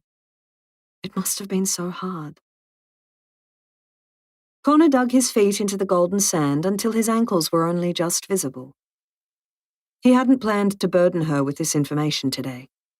Hell, it wasn't the type of story you shared on a beach, with the salty air settling on your lips and grains of sand clinging to your skin. Surely, if there was a movie standard for this type of conversation, it included raging storms, dark middle-of-the-night musings, or at the very least a half-empty bottle of gin in a dimly lit pub. But he'd started, and the least he could do now that he'd brought the mood down to ground zero was finish it. At least then she'd understand why he still felt like he owed Phoebe, no matter how odd that must seem to an outsider. Tourists ambled down the jetty, their laughter and chummy conversation carrying over the waves. Seagulls hovered above the water. A tinny spluttered its way to the boat ramp. Connor resumed his story. Saying goodbye was the hardest thing I've ever done. Once the funeral was over, the guilt amped up. If I'd just ignored the protesters and ushered Phoebe into the clinic that day, or accepted the bloody concert trophy with a little humility instead of downing celebratory whiskies, then we would never have had Xavier, or lost him. We would have avoided the pit of despair. Maybe, April said, her voice gentle. I guess it's a bit like those sliding doors moments, not knowing what would have happened one way or the other. Connor turned to study her, hoping she wasn't going to out herself as a closet, what's meant to be kind of person, or peddle a line like everything happens for a reason. She gestured for him to go on. And you cancelled the wedding afterwards? Yes, he said, clasping both his hands in front of his folded knees. A wedding. As it turns out, proposing to someone in the depths of despair is totally overrated. He put a dramatic air in his voice, hoping by taking the mickey out of his ignorance and blind obliviousness that he could break the somber mood. As I found out the hard way, declarations of love and suggestions of doing things over, getting married and then trying properly for a baby, aren't always what a grieving mother or girlfriend wants to hear. April grimaced. Ouch. But I can see why you would have suggested it. A new focus, a bright future together. Connor nodded wearily. Yeah, that's what I thought too. Stupid, right? He had got Phoebe into that situation, so he simply needed to step up and do what was right. That's what he'd told himself. I'd promised we could start fresh, that we'd heal together. In comparison to losing Xavier and Phoebe's well-being, my injuries seemed like the least of our problems. He rolled his shorts up. A soft gasp slipped from April's lips, and he tried to see the injury from her perspective, studying the mass of lumpy scar tissue where his femur had shattered and pierced his thigh. My God, you didn't escape unscathed either, Connor. Did her surprise at his scars mean she hadn't noticed the limp he worked so hard to minimize? It was only a small thing, but he was glad for it. That was after the power pole concertinaed the glove box into my leg, he said, dismissing the injury with a wave of his hand. If that were the only collateral damage, it'd be fine. You can't blame yourself, she said. He didn't bother contradicting her. He pushed himself up, holding out a hand to April. I think I owe you a strong coffee after listening to all that, he said, the gritty sand crunching between their palms as he hauled her to her feet. April dusted herself off. I had the easy end of the stick, Connor. I really am sorry for everything you went through. I'm blown away, honestly. Something like that really puts things in perspective, doesn't it? She gave him another of those warm, gentle smiles, and he noticed a strand of seaweed clinging to her pink polo shirt, right next to a stain that looked like she'd slopped her last coffee down the front. The sight boosted his spirits. Of all the places in the world to make a fresh start, he'd also been lucky enough to find someone like April, who had found him a job, shared a fondness for music, and made him feel like he had better days ahead. What will you do about Phoebe, though? April asked as they crossed the road to a small cafe. It sounds complicated. She's still pretty close to my family. Heidi was in her year at school, he explained, They're keeping an eye on her, and I'll try to check in on Zoom a bit more often. April looped Mishka's lead around her fingers, listening but not judging. Or if she was doing a darn good job of keeping her judgments to herself. Nobody likes seeing someone they care about in pain, said April. He met her eyes, relieved to see kindness rather than pity, compassion, or judgment. You're a good man, Connor Jameson. The sun had gone down by the time April returned to Penwarra. She parked beside Lauren's red car, which had its boot popped open, as Lauren emerged from the cottage. I was just about to call the Coast Guard, April joked, letting Mishka out of the Hilux. How was the four-wheel driving? Bet you're pleased you made it out alive. The sand dunes were epic, said Lauren. April helped her lug an esky towards the cottage. Fergus almost got bogged on the way home, and I thought we'd never get back. My chief of staff would have had a fit if I called in sick for tomorrow's show at this late notice. I'll be tuning in expecting to hear a segment on beach fishing. Or could the Brekkie presenter ask listeners to share their favourite can't make it to work stories? Bogged in the sand dunes would have to be a pretty good excuse. Worth it for all this shark, said Lauren, flipping the esky open to reveal several long lengths of freshly filleted fish on ice.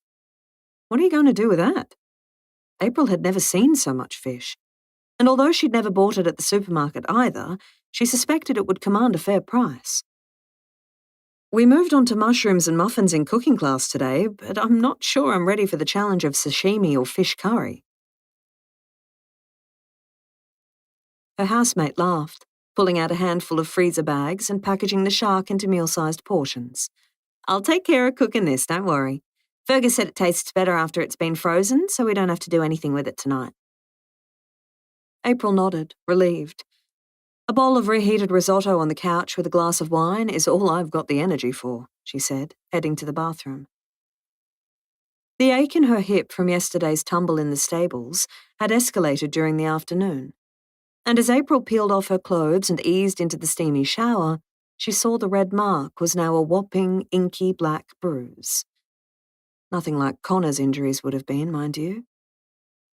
Ouch, said Lauren later, when April gingerly lowered the waist of her pajama pants to show her. Tell me about it, April said. I'll be sleeping on my left side for a week. Ah, the perils of falling head over heels for the second sexiest foreign winemaker in the district, teased Lauren. Fergus said he's a genuinely nice guy. No bullshit, no masculinity complex. He's close to his family, he's even friends with his ex still, and that's not something you see every day. April flinched at the terminology. To be fair, there weren't many ways to refer to someone's former partner or fiancé, but ever since Justin had reunited with his ex-girlfriend, who he had always referred to as his ex instead of her first name, April had taken an intense dislike to the term. Connor's in a different stratosphere to Justin. The little voice inside April's head caught her by surprise. Comparing Connor to Justin. Am I really ready for that? I heard a little more about the mysterious Phoebe today, April blurted. Go on then, spill the beans, Lauren prompted, setting out the cutlery. April chided herself as she served up risotto, trying to work out how to deflect the conversation. The news Connor had shared with her that afternoon at Beachport felt too raw, too personal to pass on secondhand. Maybe once she'd had time to digest it, but not today. Just that they were engaged and she's going through a rough time at the moment. April pulled both bowls from the microwave. Now try this risotto and tell me what you think. It tasted amazing at cooking class, but you're the food guru, and anything more than lean cuisine is a win in my books. You can be the official judge. She pushed the steaming bowl into Lauren's hands, hoping the topic change and the taste test would be smooth. Lauren tucked into the dish. This is divine, Lauren said, going back for another large spoonful. Not sure they'll be inviting me onto my kitchen rules just yet, April said modestly, but I'm definitely improving. Too right, Lauren yawned. Oh, that sea air and sunshine have worn me out, Lauren said with a wink, making April suspect they'd managed more than a little romance between baiting hooks and reeling in fish. With the dishes done and Mishka fed, April fixed them both a hot Milo and carried it to the couch with her laptop bag. After watching a few tutorials on the accommodation booking software, she started drafting up a new page for Kookaburra Cottage on the Lacewing Estate website. There wasn't much she could do until the renovations were complete and she had a suite of stylish photographs to attract customers. But with a little more assistance from YouTube, she eventually designed a new set of business cards and created a coming soon webpage. "Hey, that looks amazing," said Lauren, setting down the television remote and leaning across to look over her shoulder. "You're good at that." Pleased, April hit publish, and Lauren cheered when the fresh web page loaded, showing the site was officially live. "It's not as hard as it looks," April said with a shrug. "I've wanted to update the Lacewing Estate website for ages, and while it was tricky at first, once I understood the basics, I realized the templates are pretty user-friendly. It's this next bit I'm nervous about." She opened a new browser window and showed Lauren the Destination SA website. "I've been thinking about this food tourism program for months," April said. "It seemed like a pie-in-the-sky idea for so long, but I think Lacewing Estate's almost ready to start hosting events." "Events? Like weddings and birthday parties?" Lauren commandeered the laptop trackpad and scrolled through the website, reading testimonial after testimonial from wineries and event venues that had been accepted into the exclusive program. "More like silver service dinners, lavish long lunches, and opulent events," April said, shaking her head. "After I've given the tasting room and cellar a makeover, I want to tap into the high-end events market. This company, Destination SA, have a niche in foodie tourism, training operators, and creating package deals. Can't you just whack a few adverts in the trade magazines and pop a note on the website saying your venue's for hire?" April laughed. "Not quite. A place in this program will open so many doors for us. If we're accepted, we'd receive access to resources, support, promo opportunities, and exposure. Here, this endorsement says it all." April cleared her throat and read aloud from the testimonials page. "Best decision ever. Destination SA helped put us on the map for foodie tourism. Couldn't have done it without their up-to-date knowledge, support, and networks." "Is it expensive?" Lauren's tone was sympathetic, aware the winery had a limited budget. "Very," April conceded, "but they have a scholarship program. With Destination SA's backing, Lacewing Estate would soon be packaged up and presented on a platter for event specialists. I learned all about it at the Adelaide conference." Lauren covered her mouth as another yawn escaped. Oh, you'd better get your skates on. Says here their scholarship applications are closing soon." "I know," said April, "and it's only offered once a year." Easing herself off the couch, Lauren collected the mugs. "I'll leave it with you then." April stared at the laptop. She had a tentative opening date for the bed and breakfast, and a cellar door makeover in the pipeline. But did she have the confidence to take the next step? Could their tasting room really become a coveted income-generating function space? Connor popped into mind. If he can pull himself together after losing a baby and nearly losing his leg, then I can go out on a limb and help our little winery. April scrolled to the bottom of the page and slowly, carefully, filled in the application form. The application went off into cyberspace with a quiet whoosh. God, what have I done? She closed the laptop, channeling Connor's steely determination. It was too late to rescind the application now. The only thing left to do was sit and wait for it to be accepted or denied.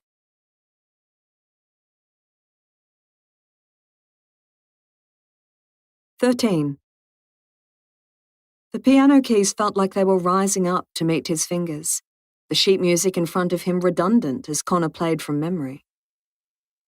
Then the slamming of the front door and footsteps across the parquetry floor shook him out of the zone, and he finished the piece abruptly. "Shh, Mum," came a hiss from beside Connor, as Archie Winklin wriggled on the end of the piano stool. "Connor's playing." Connor blinked a few times, his mind adjusting back to the real world. He turned to his young student. "It's okay, buddy. This is your house, remember?" Felicity Winklin walked across the room, a cape of raindrops on the shoulders of her business suit. "It sounded like we were in a concert hall," she said. "You'll play like that if you keep practicing, Arch?" "You'll play better than that," said Connor, confident the small boy possessed greater discipline and talent than he'd ever shown at the same age. It was a little indulgent to play for Archie during the lessons, but Connor hoped showing him what it was like to immerse yourself in the music, to really live and breathe it, would embed his love of music even further. And, he admitted only to himself, he missed having such a fine instrument to play whenever his heart desired. The Winklins' glossy black grand piano was a pleasure to play, and he'd since discovered they had an electric one gathering dust in the spare bedroom too. "How about you show your mam the new piece, mate?" Connor shuffled across, making room for Archie on the stool. "Oh, don't fuss on my behalf," Felicity said with a wave. "I'll catch my death if I stand around in these damp clothes any longer. I'll keep the ensuite door open so I can hear it while I shower," she said. Connor didn't look up, not because he thought Felicity was trying to be suggestive. If anything, she probably didn't realize the picture she'd painted with her words, but because he knew the hurt written across Archie's face would cut right through him. He found the score and urged Archie to start while she padded upstairs, hoping that maybe Felicity might throw a small morsel of praise in her son's direction, and was disappointed for him when she didn't. "You're a pro at this," Connor said, pumping up the lad's tires after his first stilted rendition.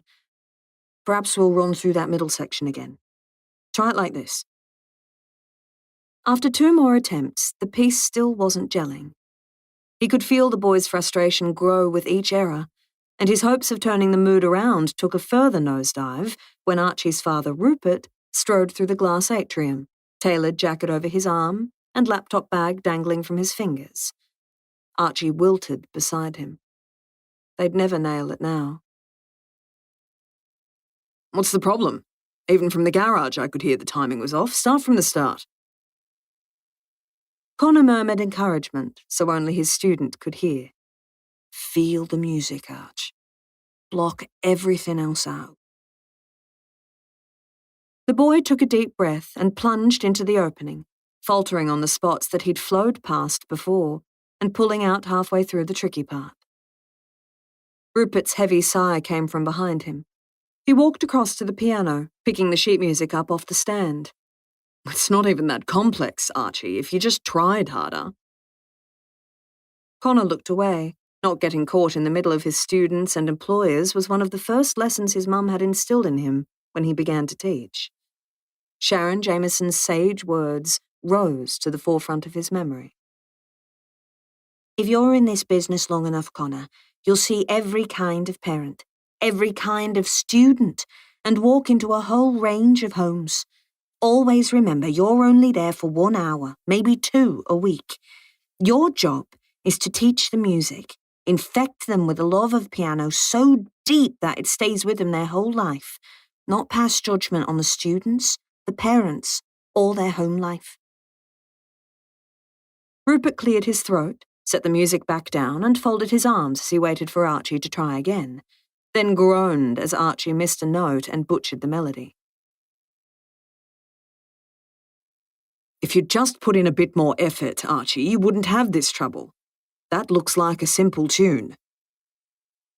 With a shake of his head, Rupert collected his briefcase and headed down the hallway in the direction of his office, muttering as he went. "I hate this music!" Archie wailed, pounding the keys so a chaotic noise echoed through the living room. It was the musical equivalent of slamming a door, and although there was no doubt who it was aimed at, Connor's ears still ached with the racket. "Hey, let's just try again," he said gently, picking up the sheet music Archie had thrown on the terrazzo floor. "This sucks! I'll never be good at piano!" Archie cried, folding his arms and tucking his quivering chin into his chest. Connor's eyes moved around the large house, searching for inspiration among the abstract paintings, tapestry wall hangings, and collection of pottery that looked like they belonged in a museum, or at best, a Vogue living magazine, instead of the home of a small child. There was nothing in the clean lines and bespoke artwork that spoke of fun, adventure, or openness to failure. No wonder he slips through the fence and seeks out April and Mishka on a regular basis, Connor thought. Learning an instrument takes time, mate, and not every piece of music is an overnight success, he said. I made so many mistakes when I was learning. It must have driven my mum crazy. Did she yell at you too? Archie asked glumly. Connor deliberated a moment before answering truthfully. She isn't much into yelling, he admitted. Only raises her voice if there's a mouse inside. What about your dad? Connor shook his head again. It's not their style, but every family has their different ways. It's what makes all of us different. My folks wouldn't know what to do with a grapevine if it bit them on the bum, nor would they let me have pet sheep, especially one as cheeky as your Marty. But they love me, and they're proud of me, just like your parents. Archie gave a huff. Proud? I'll never make Dad proud if I keep messing up the simplest music. And Mum's always at work, and when she isn't at work, she's got her head in winery magazines reading about work stuff. The only one who ever seems happy to see me is Mishka, and she licks her own butt and eats sheep poo, so that's not saying much. Connor laughed despite himself. When I'm sad, music makes me happy. Listening to it, playing, letting my fingers march up and down the keyboard. He lay his fingers on the keys and tried to recall the song April had told him about.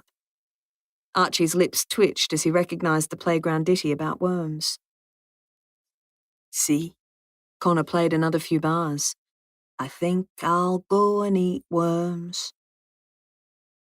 Do that line again, Archie said, his scowl losing a hint of its ferocity as he watched Connor's fingers and then tried to recreate it.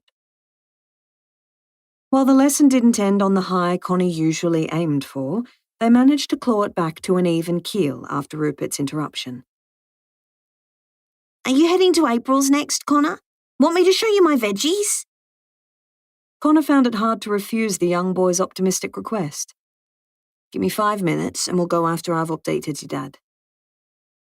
Archie scampered off to change into gardening clothes, and Connor headed to Rupert's study for the brief post-lesson update. Go on. Say it. Even though he was unsure if it was the right thing to do, Connor voiced his opinion in the spotless office. I know you're keen for Archie to do well, he said gingerly, but I find a carrot works better than a stick with some kids. A stick? Rupert barked with laughter. Connor, a few stern words isn't a stick. I know it's old-fashioned, but when I was a boy, my old man used to take his buckle off and give us a flogging when he didn't like what we were doing, or thought we could try harder at something. The finest winemakers are artists, and just like the vines, you have to be prepared to suffer to make a fine wine. If we watered the vineyard all the time, the roots would never dig deep, and then there'd be trouble. Just like I want those roots to go down 5 or 6 meters, I want Archie to dig deep and reap the rewards, Rupert said, raising a glass of wine with one hand as he studied Connor. Anything worth doing is worth doing well, don't you think? Connor grimaced. He's 10, though. I don't want to tell you how to suck eggs, but from what I can see, Archie's the type of kid who responds to encouragement and praise, rather than being made aware of his every mistake. Rupert lifted an eyebrow and sipped his wine. I'm not looking for life advice, Jameson. And even if I was, I wouldn't take it from someone half my age. Your biggest concern is the next passport stamp, and how many wears you can get out of a clean shirt. He held up his wineglass as Connor protested. I get that. I was young once too. But you wouldn't have the foggiest what it's like parenting in your 60s or running a multi-million-dollar business, nor the hopes and dreams a parent has for a child. The combination of condescension and forced manners landed exactly where it was intended, and Connor felt his cheeks burn brightly. And although he knew he was entering dangerous territory now, the type of quicksand Sharon had expressly advised him to avoid, He couldn't shake the feeling that he owed Archie this much at least. Maybe not, Connor said carefully. I don't have your breadth of knowledge or experience, but I guarantee we'll get further with Archie if you take a different tack. Tell him he's doing a super job and leave me to try to iron out the slip-ups. Rupert stood and walked to the door, signalling their conversation was over. How about we leave it at that today? I'll pretend you didn't try and tell me how to parent, and you'll do the job I'm paying you to do, Rupert said with a hint of steel in his voice. And when you've got children of your own, plus business investments and a 30-strong workforce, you might understand where I'm coming from. Connor retreated down the corridor with his pay, feeling like he'd let Archie down. The home might have been on the front cover of Wine Connoisseurs Australia, but for all its pomp and prestige, the house seemed to be lacking love, laughter, affection and support. Things that had been given to him freely in his childhood, and the 4 cornerstones of the home he wanted to provide for his own family one day. Connor paused at the entrance, taking in the glass, stone and soaring ceilings, and then looked over at the kid in torn jeans and gumboots waiting at the edge of the sealed driveway, knowing which parenting style he'd be aiming for when the time came. Later that week, April looped an apron around her neck, tied the strings in a bow behind her back, and gave Mishka a nod that was more confident than she felt. Okay then, let's do this, she said, propping the laminated sheet up against the mini monstera plant that lived in the middle of the kitchen bench. And while the pot plant and the golden retriever had no means of talking back or correcting her before she made a slip-up, April talked through the steps as she went. Measure 1.5 cups of flour and add to the bowl, she said, reaching for the bag of flour. So far so good, Mish, April said. She carefully checked each quantity before adding the next items to the mix, and before long she was using her fingers to gently fold the rhubarb through the dry ingredients. Geraldine said this stops the fruit sinking to the bottom, she told Mishka, feigning a blasé tone when what she really wanted to do was hang a banner from the gum tree outside that told everyone she could cook. Like one of those baby on board signs favoured by proud first-time parents. Her grin froze. Insensitive much? How did her brain even come out with that, especially after Connor's story of losing Xavier? April rinsed her hands and started on the eggs and vegetable oil. It wasn't until she'd spooned the batter into the brand spanking new muffin tin that she discovered she'd forgotten to switch the oven on. Not quite second nature yet, she told Mishka wryly. Lauren jogged inside a little later, just as April was arranging the best of the batch onto a paper plate. Look at you go! A few cooking lessons and you're off! April smacked away Lauren's fingers, which were inching towards the plate intended for Felicity Winklin, and redirected her friend to the other cooling tray. We get to eat the ones that stuck to the tin. They're not as pretty as this lot, but they're still tasty. After Lauren had declared the rhubarb muffins a success, April slipped out of her apron, pulled on her work boots, and carried the plate over the laneway. Felicity answered the door in tan chinos, a white linen shirt, and more gold jewellery on one arm than in April's entire collection. I won't keep you, April said, handing over the plate. It looks like you're on your way out. Felicity looked surprised. Not out, exactly, but I've got a few Zoom calls to make this afternoon. And you didn't have to do this. Are they for Archie? Well, they're actually for you, April told Felicity, as a thank you for the roses. But I figured Archie would help you polish them off. The sound of hurried footsteps echoed down the hallway behind Felicity. She waved at her young friend. Hey, buddy, how are the lambs? Very sore and sorry for themselves today. He grimaced, empathy creasing his little face. April made a face back in solidarity. Lamb marking's just part of the process, Felicity said. They'll be fine tomorrow. And you didn't need to bring me anything honestly, April. You'll be doing me a favour by getting rid of those roses, and with all the time you've spent minding this little devil, it's the least I can do. Archie folded his skinny arms across his chest, and April puzzled over his mum's choice of words. Felicity made it sound like a babysitting service, rather than a friendship. He's my number one helper, April said, In fact, I was hoping Archie might be keen to earn some pocket money this afternoon. Digging out the roses? It was Felicity's turn to look puzzled, and April almost felt like agreeing, just so Archie knew that at least one person in the conversation thought he was capable of something. No, we'll leave the roses for another few weeks if that's okay, until they're dormant, but I'm in need of a keen worker with strong muscles, like Archie here. She could almost see his chest puffing up as she flashed him a smile. Yeah, that's me, he said, his eagerness setting off a pang in April's heart. What are we doing? After hearing about the rocks that needed shifting, Archie happily agreed to $10 an hour and loped away to replace his footy shorts with work clothes. Felicity frowned apologetically. He's going through a funny stage at the moment. Doesn't have many friends his own age. I hope he's not bugging you. Not at all, April assured her. Archie's such a good kid, he's welcome any time. After promising Felicity that Archie would more than earn his pocket money, they set out for Lacewing Estate.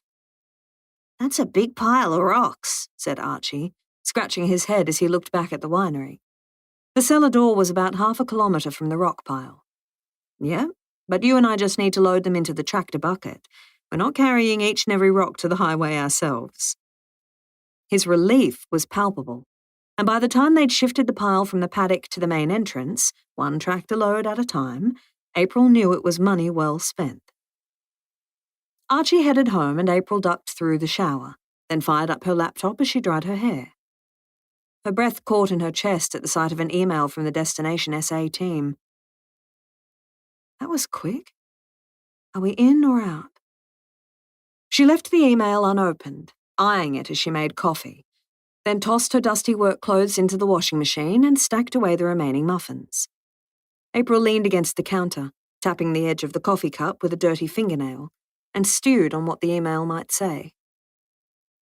Being involved in the food tourism program would give Lacewing Estate amazing exposure and ensure she knew what she was doing before she opened the doors for functions. And because paying for the program wasn't an option, she prayed they could scrape in with the scholarship. Oh, I can't look.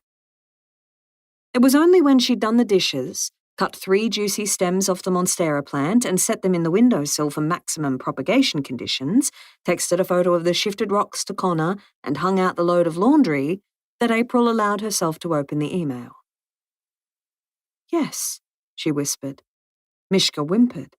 Yes! April jumped up in the air, fist pumping the sky. They'd won the scholarship.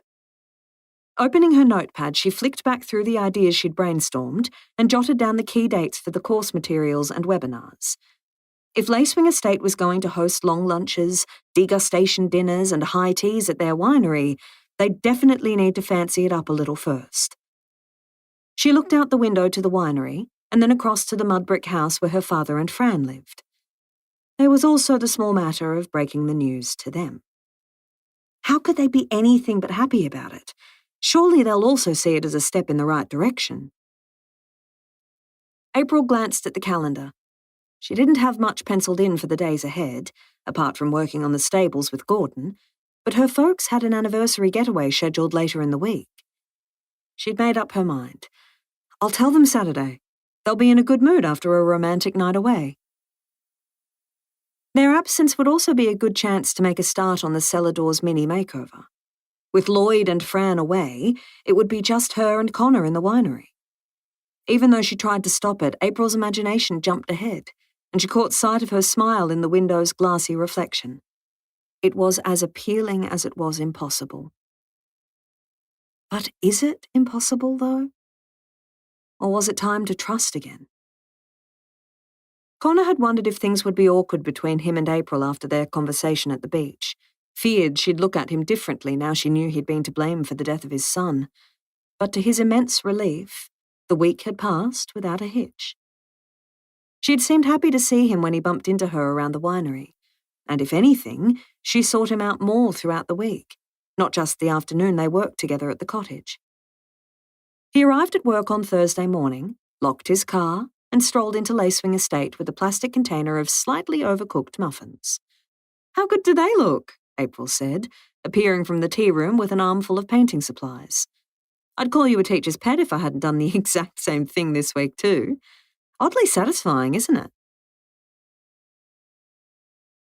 Pulling something like this out of the oven without any smoke or spillage is hard to beat, he agreed. He set down the container, noticing the paintbrushes and masking tape. Are we painting the stables already? I thought you were still waiting on the cornice, arcs, and skirting boards. And where's Fran? I was planning to bowl her over with these muffins, reassure her that I'll have something better to offer for next year's show. April bit into his muffin, giving him an approving thumbs up. Dad and Fran are off to the Barossa for the night. It's their wedding anniversary. That's right, Connor thought, remembering Lloyd had mentioned it earlier in the week. Right you are. Do you think I can freeze these muffins then? April was just as clueless as him, but a quick call to Geraldine confirmed they'd freeze perfectly. He loaded them into the staff room freezer as April updated him on her success with the Destination SA scholarship. That's awesome, he said, shutting the freezer and holding up his hand for a high five. Your folks must be thrilled. April nibbled on her bottom lip, sheepish as her warm palm connected with his. I haven't exactly shared the good news yet. She swept the fringe from her eyes, but a gorilla makeover for the tasting room and cellar should soften the blow when they get back. How are you with the paintbrush? Connor waved a hand to indicate he knew the basics. So the paint's for here, not Kookaburra Cottage, then? She nodded. You find the drop sheets and I'll start masking up, she said, directing him to the storage shed nestled at the back of the winery. And bring the ladder if you can manage it too. He found the supplies easily enough and helped April prep for painting. Are you sure about this? Connor asked, after the carpet was covered with drop cloths and the first wall was taped to perfection. Not really, April beamed with a cheerful laugh, but I bought the biggest tin of Lexicon White I could, and between the stables and the cellar door, I plan on using every last drop. What's the worst Dad can do? Say it looks too fresh? Too crisp? The conversation danced from music and their newfound baking skills to deliberation on whether or not Brian was making a play for Geraldine, and plans for improvements they could make to the cellar on a modest budget. April's painting technique was prone to drips, and Connor's cutting in was a bit hit and miss, but by the time they'd finished undercoating the long wall parallel to the tasting bar, the room already looked bigger. Removing some of the knickknacks didn't hurt either, added April, pleased with Connor's suggestion. We've looked at that clutter for so long we don't even notice it anymore. And wait until I find some fresh light shades for that bar. Anything would be better than those daggy old ones, she said, mopping up a paint drip with the corner of her drop sheet. Fiona put aside a trio of glass shades at the second-hand shop. I haven't seen them yet, but she knows my taste, so they should be good. Remembering the last pre-loved purchase she'd told him about, Connor lifted a wary eyebrow. Is she the one who sold you those pants? April laughed, hoisting up the khaki builder's pants that were not only too large, but were now also covered in splotches of white undercoat. No, these were all my own fault. You should see the colour of that bruise. And before he could avert his eyes, April had unbuckled her belt and revealed a blossom of indigo and Shiraz on her hip, the sight accentuated by the green underwear she was holding aside with her thumb. Jesus, Mary and Joseph, Connor blinked, looking away before his face, neck and the tips of his ears flushed bright red, hoping his comment had sounded more like sympathy than what it really was. Appreciation. The gentle curve of her hip, even though it was marred with a florid bruise, took his mind places that didn't belong in her father's winery. The loft of the stables, perhaps, but definitely not in Lloyd's domain and Connor's own workplace. You should have put some ice on that, he said, meeting her gaze after she'd reinstated her waistband and rebuckled the belt. Is it still sore? She wrinkled her nose and shook her head. Only when I bang into something, or sleep on that side. He squeezed past her to open the door. Was it stuffy in here? I see you've got the rocks all ready to start the entryway. She followed him outside and disappeared around the back, returning with Mishka, a tennis ball, and a tin of line marking paint. Yep, Archie helped, the little legend. If you're not too busy this hour, I was hoping you could help me mark out the new fence, too. Sure, he said. Tell her you like her, ordered a voice in his head. Tell her you like being with her at work, on weekends, that you'd like to spend a whole lot more time together instead of just a few hours here and there. Please don't feel like you have to, though, she said, looking uncertain. The fence can wait until next week. I'd totally understand if you've got better things to do. Better than hanging out with her? He smiled and shook his head, following her outside. Nothing pressing. I was thinking we'd use the hose to mark the outline of the stone fences, and then spray paint the lines on the ground once we're happy with it. He liked the way she looked to him for assurance. My stone wall building skills are a bit like my cooking skills, he confessed, but I'll give it a shot. I'm willing to look like an idiot if it means it might earn me a snippet of approval. Connor wasn't sure exactly where the comment came from, but it made April laugh. He gestured with the hose, which promptly spluttered a trickle of water down his legs. I like you, April. And even though I look like I've just wet myself now. He grinned, and she grinned back, so he set the hose down and stepped in closer. I've been meaning to check in about something. Oh yeah? She looked up at him from under her fringe. And what's that? Just ask her. Before I interviewed for the winemaker's job, hot as Hades and smelling like sheep, we talked about flirting and professionalism. Is that? He lifted a shoulder in what he hoped was a nonchalant shrug. Do you still think that's a terrible move? Flirting with our winemaker? I know it's a bad move. Disastrous, even. Certifiably crazy. Connor chuckled wistfully, bowing his head to hide his disappointment. He'd clearly misread the situation. Well, now you know for sure. He suspected Jean Delacourt would happily step in with a few suggestions if he asked. From now on, he'd be the consummate professional. April was still shaking her head when he looked up again, but there was a broad smile, too. It probably would be crazy, given how badly I've misjudged things in the past. She paused, then held his gaze and stepped closer. Her fingers were gentle as she reached out and touched his cheek. She held the finger out to show him a smear of Lexicon white paint. But I trust you, Connor Jameson, despite the wet trousers and paint freckles. Connor let out a slow breath. So maybe when we're not marking our fences or renovating the stables, we could grab a drink sometime? You know what? Her eyes crinkled at the sides as a slow smile built. I think we should. End of CD 5. CD 6. 14. What are you doing with those? Lloyd jogged across the winery car park the following afternoon, eyes skyrocketing as April tossed 3 dusty rattan light shades into the skip bin. They landed with a clatter at the bottom, and were soon followed by Connor's armload. We're doing some spring cleaning, April replied cheerfully, draping an arm around her father's shoulders and turning him back to the winery. Come inside, we've got a surprise for you, she said, opening the door to their new and improved tasting room. Lloyd stood in the foyer, his arms crossed so tightly April was worried the stitching along his shoulders might burst. He glanced around the room, taking in the fresh paint job, the new fittings, the spotless, clutter-free surfaces, then shook his head and stormed off. Music floated through the barrel room as Lloyd disappeared into the cellar. That went well. April pulled a face that was a cross between a grin and a grimace. I'll see if I can smooth things over, said Connor, following her father into the bowels of the building. Fran's snort of amusement lingered in the air, and from the corner of her eye, April noticed her stepmum was wearing a pretty pair of pearl earrings. An anniversary gift, perhaps. What did you think was going to happen when he went behind Lloyd's back like that? You know he doesn't like surprises, and he might be a little set in his ways. Fran rolled her eyes at April's protest.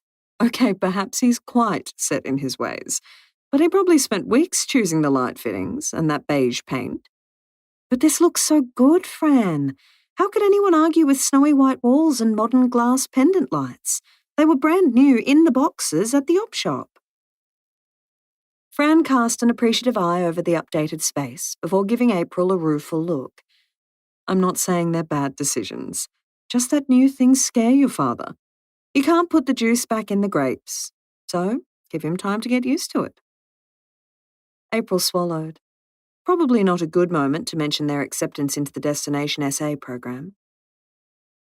Connor brought you muffins, she said instead. Fran's face lit up. He's a treasure, isn't he? Nothing's too much trouble. He's happy to turn his hand to whatever we ask of him, and I haven't once heard him swearing, which is quite a rarity these days. And now afternoon tea. April knew that crisp nod. It was as good as a gold star in Fran's books. You and Connor managed okay while we were away? The question was casual enough, but April suspected it was only loosely related to the winery. Mumbling an answer, April headed back to the cottage and busied herself with garden chores for the rest of the afternoon, unable to shake her restlessness. Thinking of Connor made her stomach do a little backflip. But had she done the right thing agreeing to drinks tonight? Would it be awkward dating Connor, considering his work ties to her family business? Lauren had been thrilled when she'd shared the news with her the previous night, convinced they might finally have a successful double date, and April noticed Geraldine had already been nudging them into pairs during cooking classes. Then there was Fran's praise. 3 endorsements from people she cared for and respected, but she still felt nervous about opening her heart again. She remembered how crushed she'd been when Justin had left. It had taken a long time to stitch herself back together. Upending the wheelbarrow of weeds onto her compost heap and washing her hands, April pulled out her phone. It had been months since she'd spoken with her mum, weeks since she'd texted her a photo of the new roof on the stables, and while the chances of catching Polly Sanders were as patchy as the mobile coverage, she decided it was worth a shot. Much to her surprise, Polly answered the call. Darling, what serendipity! I was just telling my students about your B&B renovations yesterday, you clever girl. We were poring over your website. Tell me everything. Half an hour had passed by the time they'd finished catching up, and Polly had shared updates from her extensive travels. I'm thinking of settling in the Tiwi Islands for a longer spell, actually. They need more teachers and the people are friendly. You could come visit, swing a hammock between some palm trees and sip cocktails. Maybe a little island romp. April laughed. Even if she wasn't flat out, she knew her mum's wanderlust would prevail before long, and by the time she'd booked tickets to visit, Polly would be on another continent. What? Polly sounded indignant. You don't have a man holding you back, do you? Jason? Or is it Justin? Justin's old news, Mum, April assured her. But I do have a date tonight. His name is Connor. She caught sight of her reflection in the cottage windows as she filled her mother in. Why did she turn into a giddy teenager the moment his name rolled off her lips? He sounds lovely, but he's still not a reason to forego adventure. Lloyd and Fran have got you well trained, haven't they? All work and no play. I suppose at least this Connor's a winemaker, so he knows it's not all Sunday lunches. Promise me you'll throw caution to the wind and have at least 1 or 2 wild flings before settling down. Live a little, darling. April signed off with the same ambivalence she always felt after a conversation with her mum. Polly Sanders was many things, adventurous, enthusiastic and effervescent, but she'd never been especially maternal or practical. Grand romances were well and good for someone who flitted from one corner of the globe to the other, but she suspected strong relationships were centered on compatibility and compromise, more than sparks and fireworks. April spent longer than usual getting ready for dinner, eventually settling on a patterned skirt and white blouse, with her hair loose and wavy. When Connor picked her up, she had a hard time dragging her eyes away from the Levi's that molded to his butt. You look gorgeous, he said, smelling all kinds of wonderful when he leaned in to kiss her cheek. After much deliberation, they'd settled on dinner at the golf club, and once they'd arrived, April discovered Connor knew almost as many people as she did.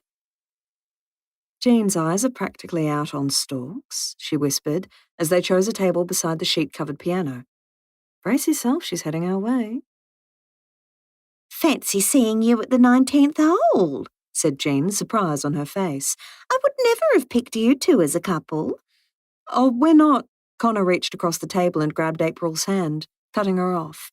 He nodded vigorously at Jean. No denying it, he said quickly, flicking April a back me up here, look. Yep, agreed April, feeling Jean's gaze moving between them. And we'd better get ordering. It looks like the Millicent golfers are just about to swarm the counter. They excused themselves and made it to the cash register just ahead of the visiting players. It wasn't until they went to pay that April realized they were still holding hands. Sorry about that, said Connor. Jean's been playing Cupid ever since I arrived. I panicked. He looked so forlorn that April couldn't help laughing. I don't mind being your cover story, but you realize this will get back to Dad and Fran the moment we step outside. Seriously? Connor glanced around the room, possibly trying to identify the head of the Bush Telegraph, before shrugging. I'm okay with that, if you are. This could really blow up if I'm wrong about him.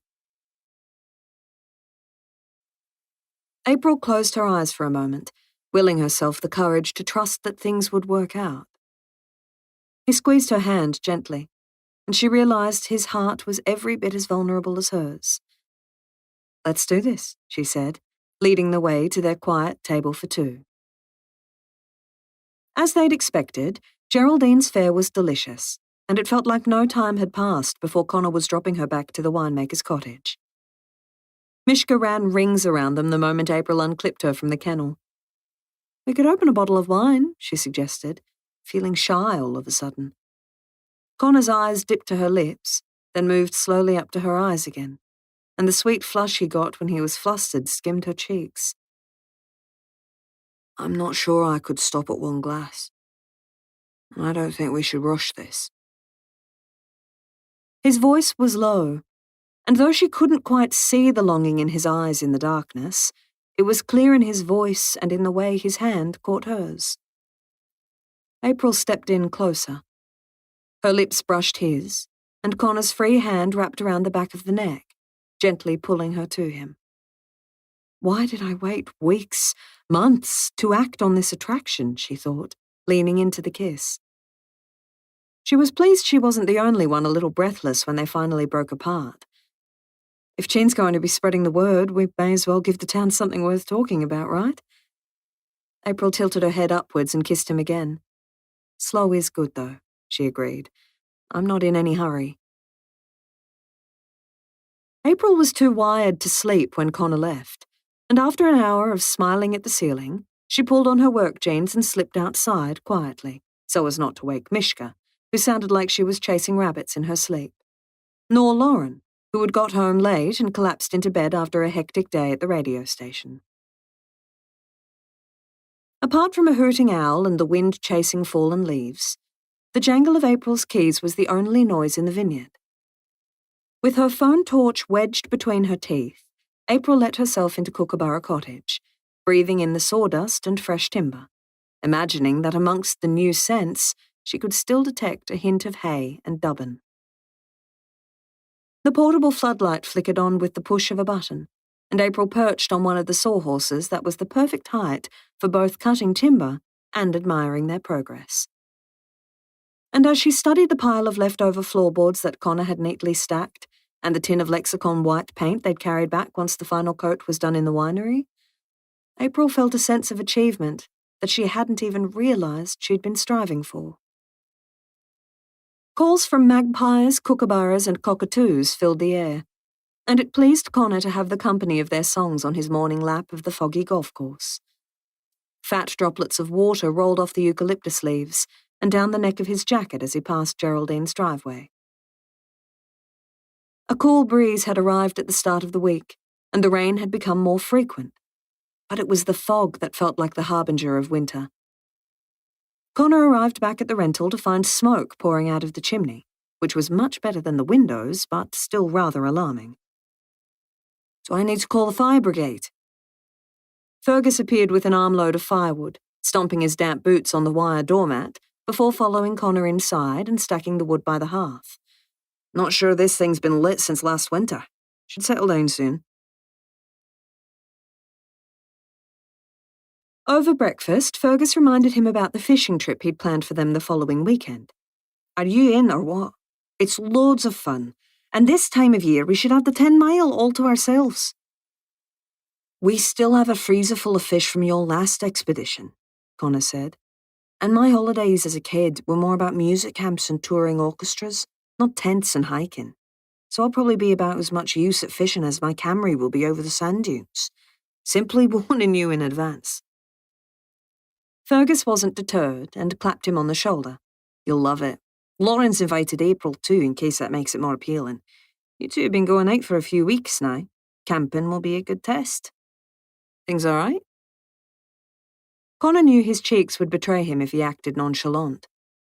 Looking that way, he said with a grin, rinsing the toast crumbs off his plate and returning the toaster to the pantry. And how's her dad handling that then? Lauren said he's a bit of a stick in the mud. Fergus added wood to the fire, watching flames engulf the log before settling on the couch and flicking open the Sunday Mail. We're not exactly romping through the winery unbuttoning our clothes while he blends the Shiraz. If Lloyd had noticed a warmth between the two of them, he hadn't commented on it directly. Neither had Fran. Well, I get the feeling they'll be pleased to see their daughter happy, he said, leaving Fergus to read his newspaper in peace. His mobile buzzed on the car seat when he was halfway through town, and after a surreptitious look at his phone while waiting at the pedestrian crossing, he was pleased to see April's name on the screen. Noting her morning tea request, he nipped into a parking spot outside the bakery. Just the usual then? He held 2 fingers up to the lady behind the counter, who seemed to remember the coffee size, milk preference, and baked weaknesses of all the locals. 2, actually, he said with a smile. He returned to the car with 2 flat whites and 2 French vanilla slices to find his phone ringing. I hope you don't want the original snock block, because I've already bought you the French one, he said, picking up the phone without looking as he turned the keys in the ignition. But instead of April's laugh, there was a long silence. It's me, Phoebe. And I've no idea what on earth you're talking about, but I'm intrigued to find out. Connor switched the ignition off again. Sorry, I didn't realize it was you, he said, trying to think why she'd be calling. He'd checked in with her a few times since the news of her sister's pregnancy, but usually it was by text. It wasn't either of their birthdays or Xavier's anniversary. Is everything all right? Yeah. The beat of hesitation suggested otherwise, and he waited, knowing she'd either open up or change the subject. And if past history proved correct, his probing wouldn't make much difference. Same old here, she said. I saw your folks today. Nella dragged them out on a riverboat trip. She did? Connor couldn't hide his surprise. I was shocked too. But they said it was quite good, actually. Even Pippin said it wasn't half as bougie as she'd expected. Phoebe laughed, in full earshot of the guy who runs the cruises, of course. Oh, I can imagine, groaned Connor, feeling a wave of homesickness wash over him as he pictured his mum and dad trying to shush Pippin, while Heidi rolled her eyes and Nell piped up with something mischievous, just to regain a hint of the limelight. She'll grow out of it soon, surely. Connor took a sip of his coffee, which had lost the tongue-tingling heat he liked. He knew April would be wondering what was keeping him. Con, Phoebe's voice was soft again. It's good to hear your voice, you know. Look, I'd better leave you to it, he said, turning the car keys and flicking on the indicator. The vehicle tooted behind him, obviously keen for the parking spot, and he ended the call before waving an apology to the other driver. He leaned his head back against the fabric seat as he drove, letting out a measured breath. Being there in times of need was different to staying in touch just to chat, and he didn't want anything to jeopardize his budding relationship with April. Connor turned the radio to ABC Classic, hoping the music would clear his head, and arrived to find April had started building the stone fence without him. Archie popped up from behind the mountain of rocks, looking mighty cheerful for 9 a.m. on a Sunday morning. Hey, Connor, check out the wall. It's not even falling over. He couldn't help laughing at Archie's incredulous tone. Ye of little faith, April called over her shoulder, striding over to retrieve the coffee cups from Connor. You're a sight for sore eyes, she said, hesitating, then landing a quick kiss on his lips. Did you get stuck talking? Tell me Jean isn't on your tail. Connor shook his head, holding up the vanilla slices instead of answering her questions. Didn't realize Archie would be here. He can have mine. I didn't realize he'd be here either, she murmured, but he's pretty good value. How about we split one piece and he can have the other, as long as you don't mind sharing? Connor pushed the phone call to the back of his mind, and when Archie was busy fetching another rock, he stole another kiss. Don't mind at all, he said. New chairs now. Lloyd looked up as April squeezed through the winery door sideways, a black stool in each hand. I still don't know what was wrong with the old light fittings, he huffed, raising his palms to the sky. How much is this costing us, all this makeover business? Because as far as I can see, we've not had an infinite uptake in customers to equal out the expenses. April looked to Fran for assistance, but her stepmother only raised her eyebrows pointedly and went back to her paperwork. Build it and they'll come, Dad, April said, admiring how the revamped stools gave the bar a whole new look. Besides, these are the same old bar stools. I just unbolted the ugly backrest, puttied over the holes, then Connor and I spray painted them black. Her father's eyes widened, and she had to press her lips together to stop a laugh escaping. Well then. He cast around the room for a response, then, as if realizing he couldn't argue the point without sounding completely churlish, gave a curt nod. Good. Connor's working out well, isn't he? He's very handy, she agreed, catching a glimpse of him out the window at the top of a ladder, removing a sod of grass from the winery gutter. April cleared her throat, banishing the memory of Connor's hands around her waist and the lingering scent of spray paint on his skin as he'd kissed her behind the stables just an hour before. Good manners, too, Lloyd said. You don't see that every day, more's the pity. Much better for you than that last bloke. It was April's turn to raise her eyebrows.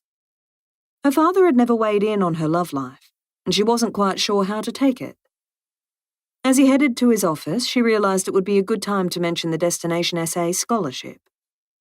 It had been weeks since they'd been accepted into the program, and she'd already attended the first online group workshop, meeting business owners who were equally excited and nervous about diversifying into events and food tourism. The guilt at not mentioning it to her father itched like a label on the neckline of a new jumper. Do it now while he's in a good mood. About that food tourism plan, she blurted. Lloyd turned, leaning against the doorway. I'm not sure it's for us, he said, sweeping the thin strands of salt and pepper hair away from his eyes. Tell him, just get it over with. It's a little late for that, she said as smoothly as she could manage. We've been accepted into a program with Destination SA, and while we don't have any venue bookings yet, I've started learning the ins and outs of attracting new clients through event hosting. With the holiday season ahead, we're sure to have plenty of bookings coming our way soon. Hands on hips now, her father groaned. You signed Lacewing up? Without telling me? He crossed his arms, uncrossed them, and then threw his hands in the air again. Fran's only contribution was another soft shake of her head. But it will pay well. April rushed ahead, listing off the advantages on her fingers. We get the exposure, they drink our wine, they tell their fancy friends all about it. I mean, how often do we use the venue to its full potential? It was a rhetorical question, but before she could continue, Connor stuck his head through the door. You expecting a group? Fran flicked through the booking ledger behind the bar and shook her head. Not today. How many? They've got a minivan. Interstate number plates, he said. April craned her neck, did a head count, and then looked back at the wine glasses. They needed another 4 pronto. "A party of 10 from the look of things," said April. She zipped around the other side of the bar and grabbed a second tea towel, taking over the polishing and setting bottles on the bench as her stepmother welcomed the travellers. Come in, Fran said, knotting an apron around her waist and shutting the door behind their guests. "Where are you from?" April listened with one ear as Fran gave her usual spiel about the winery's history and offered their Victorian guests the wine menus. From the striking similarities between them, with various shades of strawberry blonde hair, she was pretty sure the women in the group were sisters. "Look, Diana, this bottle sounds like it was made for you," said one of the men. "It's called Lacewing Dahlia Dreamin' Cab Sav." A lady with a loose, floaty dress laughed and took one of the glasses. "We'll try that one first, then," she said. "I'd love to know how you chose the name for that label," she went on, pulling up a stool. For a split second, April prayed that every nook and cranny of that spray paint was bone dry. "Of course it is. You finished the last coat hours ago," she told herself, listening as the woman elaborated. "I run a flower farm just a few hours over the border, so I'm a sucker for anything referencing dahlias." April chanced a nervous smile at her father's retreating back, hoping he'd heard that, and quickly placed the last of the glasses on the bar for their customers. "Well, we decided to name all the varieties from last year's vintage after a different flower," explained Fran. "April chose the topic that year, and she went with a horticultural theme." April looked up from the polishing and waved. The group all waved back with warm, friendly smiles. These were the type of customers they liked best. Not rolling drunk, not rushing in and out as quickly as they could and using them for their freebies or toilets. People who were interested in the stories behind the wines. With a bit of luck, soon they'd have many more groups like this. "The previous vintage," Fran continued, "the wines were named after poets. That was my choice. And the year before that, all the wines were named after blues musicians." April thought of the pushback she'd had from her father when she'd first floated the suggestion about jazzing up the titles and renovating the stables. It had taken years for him to warm to either idea, and even then he only did so after Fran pushed the point. It would be the same with the food tourism. He'd grumble about it for months before accepting it was a masterstroke. "I'm not sure if you're over this way often," April said, "but there's a heap of great events in the pipeline if we can lure you back. We're just about to start long lunches and degustation dinners. We've got a little B&B opening in spring too." They seemed impressed with the idea, and April was thrilled to see one of the ladies taking a flyer from the counter and putting it inside her purse. Fran unscrewed a bottle and poured a small measure of the second wine into each of the glasses. "Oh, no more for me," said a curly-haired lady. "I'm the driver," she added, sounding happier about that arrangement than most of the people on self-drive wine tours. "And breastfeeding," she went on.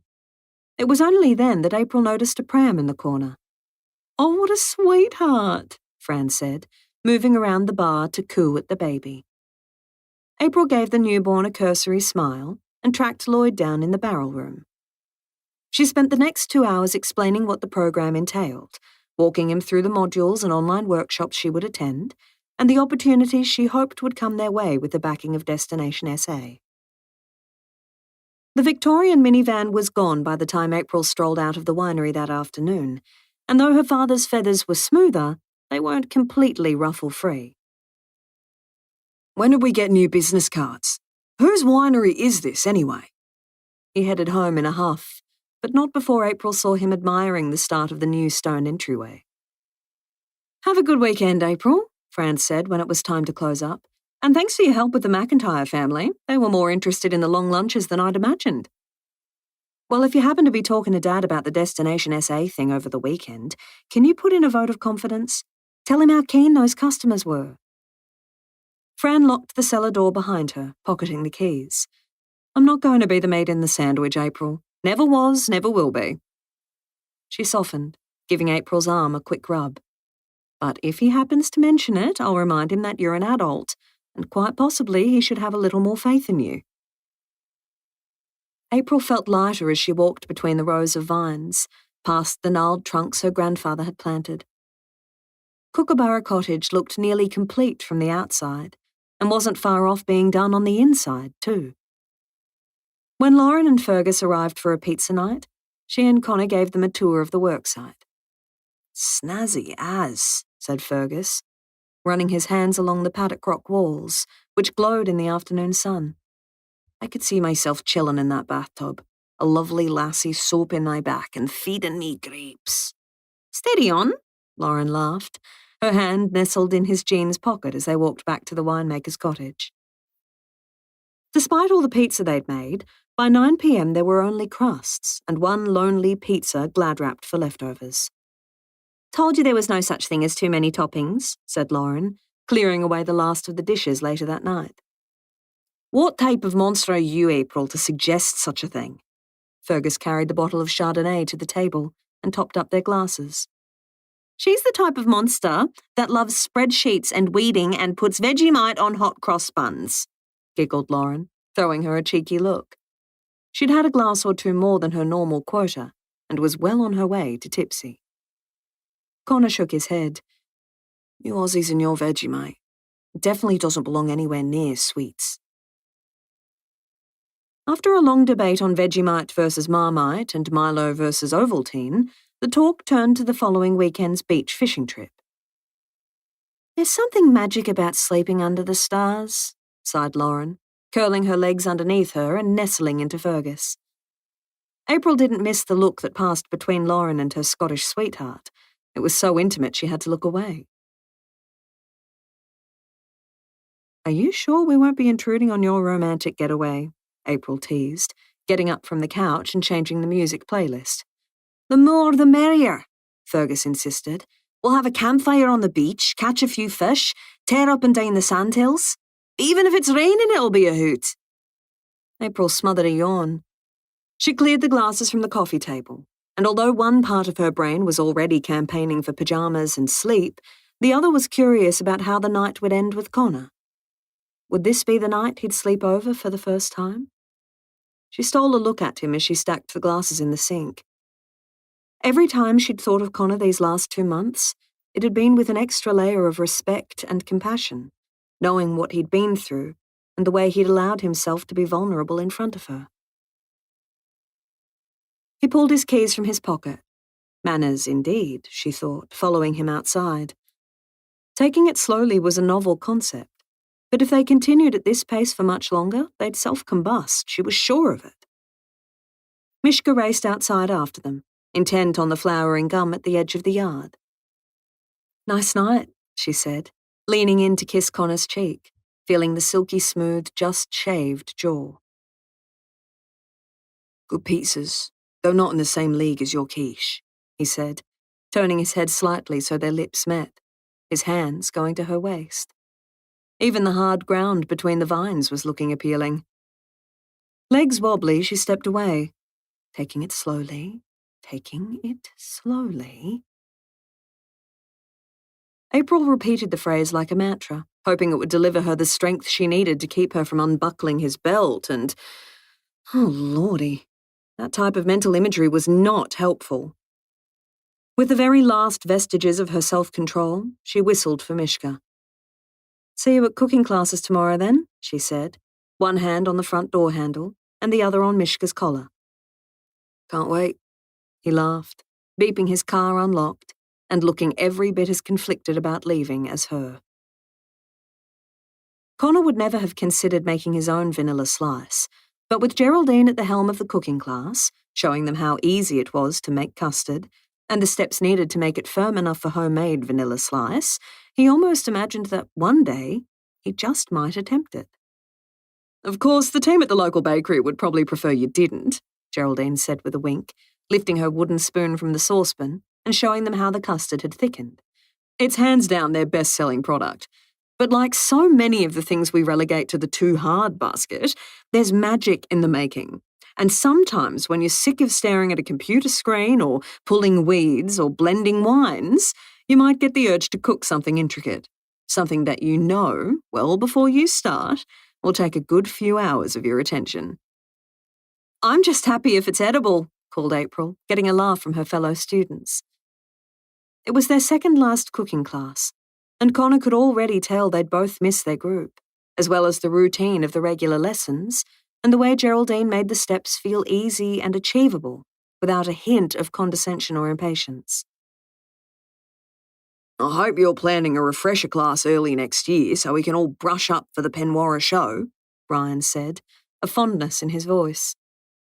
It reminded Connor of the way his dad looked at his mum, like he couldn't believe how lucky he was. There was definitely something going on between the two of them. Absolutely, said Geraldine, but just understand, some people take their show baking super seriously. Oh, we already know, April said, explaining Fran's sleepless nights as she fretted over registrations and vacant tables, boycotts and badly behaved bakers. One year, Petra Sidebottom asked my wife for her blue ribbon apple jelly slice, then entered it the next year. Brian paused a bit, glancing at his audience, and beat her using her own recipe. Connor grinned, then told them about a conversation he'd overheard on show day. One lady was adamant the chocolate mud was suspiciously identical to the ones from Foodland. The baking tales gradually shifted to other show categories, with the youngest student, Maddie, revealing a juicy snippet she'd overheard while collecting her prize money from the floral section, and Geraldine admitting she'd been given a subtle warning against entering because she made money from cooking and was therefore deemed a professional and not an everyday home baker. Did Fran say that? April gasped, stirring her pot of custard. Geraldine assured them Fran hadn't been involved. Connor continued measuring out the caster sugar, liking the way the conversations were punctuated by the glop, glop, glop of bubbling saucepans. After they'd finished the class, April and Connor walked back to the golf club rental.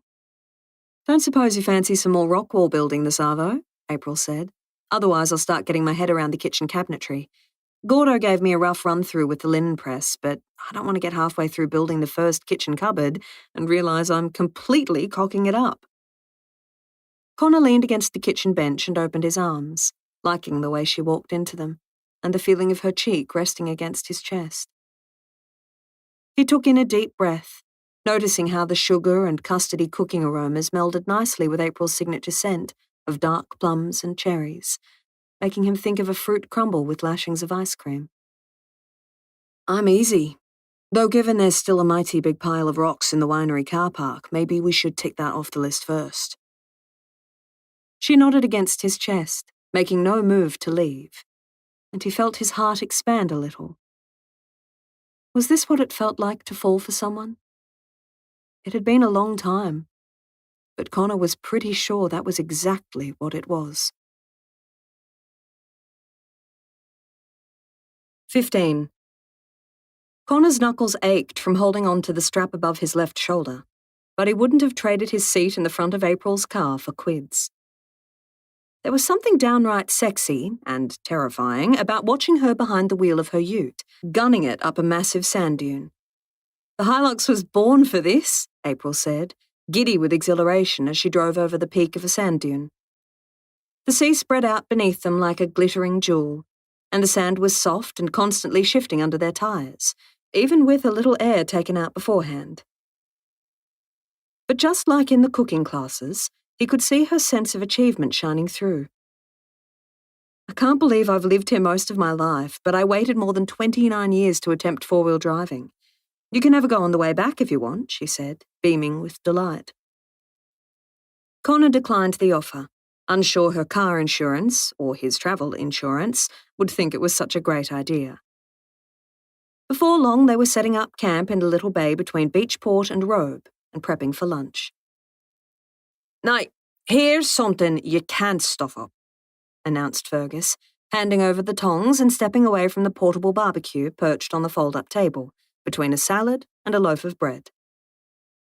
Fergus had found a Webbecue on the local buy, swap and sell page, and not only had he taken to cooking on it several times a week, but he was also determined to teach Connor how to use it. Mishka weaved between his legs, her tail going 10 to the dozen, and her nose high in the air, sniffing out the meaty scent. Connor accepted the tongs from his housemate and opened the tray of sausages. I can't promise they'll be edible once I've finished with them, he warned. Lauren laughed. All those cooking classes, I'm sure you'll manage just fine with a few snags on the barbie. And if you don't, there's a shaggy blonde garbage disposal unit ready and waiting. As if she understood their conversation, Mishka flopped at Connor's feet and licked her lips. He loaded the meat into the funny little barbecue, which looked more like a luggage pod that belonged on top of a family sedan than a cooking tool, and against all common sense, shut the lid. But how do we know if they're burning? Connor asked dubiously. Fergus winked with the confidence of someone whose cooking had never involved spot fires or caused grievous bodily harm. Flip 'em in 3 minutes, give 'em another 3 on the other side, and they'll be perfect. The ocean lapped at the shore, their fishing lines rising and falling with each wave. And despite the winter solstice marking the longest night of the year, the sun had finally made an appearance. With the sand dunes blocking the gentle northeasterly wind and the heat of the gas barbecue in front of him, Connor was warmer than he'd been all week. And as they sat in their camping chairs, plastic plates heaped with Lauren's coleslaw and not even burnt sausages in bread, Connor admitted his friend was right. These bangers are bang on, he said, a grin on his face as he went back for seconds. Poor Mishka, she was ready and willing to help with charred snags, said April, slapping at the sandflies buzzing around her. The fishing rod jiggled, and Fergus nearly dropped his plate as he rushed across the sand to the closest rod holder. Seaweed or a shark? Connor met April's mischievous smile. The expedition over the sand dunes had been as exhilarating as the afternoon's fishing had been entertaining. Fergus whistled as he reeled in the slack. It's a big 'un. Won't need the measuring tape for this beauty. No size restrictions on seaweed, eh? Lauren teased. Despite their good-natured ribbing, they all watched closely as Fergus wrestled with the fishing rod. He whooped when a fin appeared in the shallows. Suddenly, the second fishing rod, 20 metres further along, and the third rod both started doing a merry jig. Ferg, those ones are going nuts, Lauren said, shading her eyes against the sun glinting on the water. Grab him! It could be a school of sharks, quickly! Lauren rushed to the closest rod. April and Connor hurried to the furthest one. If it's seaweed, it's doing a darn good impersonation of being alive, said April, struggling to wind in the line. She handed it to Connor. You try. She was right. Connor felt like the catch was getting further and further away. Fergus let out another delighted whoop and landed his first shark of the day. I knew we were onto a good spot, he said, buzzing with excitement as he jogged over to offer them assistance. Connor's arms were burning, but he kept on reeling. We're all right, but Lauren seems like she needs a hand, April said. Fergus started back to Lauren's side, and Connor felt April sidle a little closer, squinting along the length of the line for a hint of what was on the other end. Look at you go, she said, grinning. First sausages, now reeling in a fish. Can't be too far away, he said. You want to do the honours? It's more fun watching you do it, she said, a glint in her eye as she lifted a hand and squeezed his right bicep. Plus, this might be your one and only chance to reel in a clump of authentic Aussie seaweed. I couldn't deprive you of that experience. The fishing rod jerked in his hands, forcing his attention back to the water in front of him. Connor tugged harder on the rod, gaining a little more line as he worked with the waves as Fergus had told him. He saw a small fin pierce the water. It's a shark! No shit, Sherlock, Fergus laughed, jogging back over holding a knife. Keep the tension on, don't lose it. The water splashed up against April's ankles as she followed Fergus into the ocean. It was warmer than she'd expected for winter. Are you sure it won't bite me? It's got a hook through its jaw. Biting news at the bottom of this guy's priority list, Fergus said. He was so pumped up, so animated that it was hard to understand his Scottish brogue. He'll be fresh flake before you know it. He grabbed the line near where the small shark was thrashing and started tugging it towards the shore. April whirled around, holding her hands about a metre apart for Connor's benefit. Like Fergus, Connor's face was flushed, and she was pretty sure it was from the excitement rather than the exertion of reeling in a fish. Woohoo, it's a beauty, she called. Lauren was taking photos from the shore, prompting April to pull her phone from her pocket to get an action shot. She was just lining one up of Fergus and Connor with their catch when something brushed past her legs. April jumped back instinctively. Shark? With one eye on the creature Fergus was tugging into shore and the other on her feet, she shied away from the dark swirl in the sandy water below, then tried to tamp down the rising panic. Of course it's not a shark. That guy came from over the sandbar, not through ankle-high water. April strode towards the boys, studiously avoiding seaweed swirls, and was almost out of the waves when she felt a sharp nip on her toe. She squealed. Ah! Hopping on her foot, she lost her balance and tumbled over in the water, her phone soaring through the air. She watched it splash and scrambled to her feet, cursing the crab that obviously lived nearby as she rushed to retrieve it. Shit, shit, shit! April looked up to see Lauren cackling with laughter. Connor dashed in her direction. Don't worry about the phone, it'll be ruined now, Fergus called, trying to prise the hook from the shark's mouth. We need to get this gummy shark out of the water before he hitches a ride on the next wave. April scanned the sandy seabed, squealing again as another crab nipped her when she grabbed her sodden phone. Bloody hell, these crabs are everywhere! If I'd known you had a crab problem, I mightn't have borrowed your spare sleeping bag, Connor deadpanned, failing to hide his amusement. They turned at the sound of swearing from Fergus. April felt the blood drain from her face as she realized the shark was no longer on the sand. Where's the shark? She and Connor dashed out of the water like there was a school of sharks at their heels, rather than just one pissed-off escapee. When they got to the sand, they each bent double, panting for breath. Fergus had a chuckle at their terror-stricken dash. He was only a gummy, Con, no teeth. Couldn't have eaten you even if he wanted to. You might have told me that before I nearly burst an artery, Connor said, hands on his knees, sucking in lungfuls of air. You should see these photos of you two, they're hilarious. Lauren twisted her phone towards them. Connor craned his neck to look, and April felt his blonde hair tickling her cheek as he shook his head. The one that got away, Connor said wryly. Lauren's photo of the shark wasn't as good as the angle April had snapped, with both Connor and Fergus in the background. She grimaced at her dripping phone. Was there a limit to how many times you could bring a smartphone back from a drenching?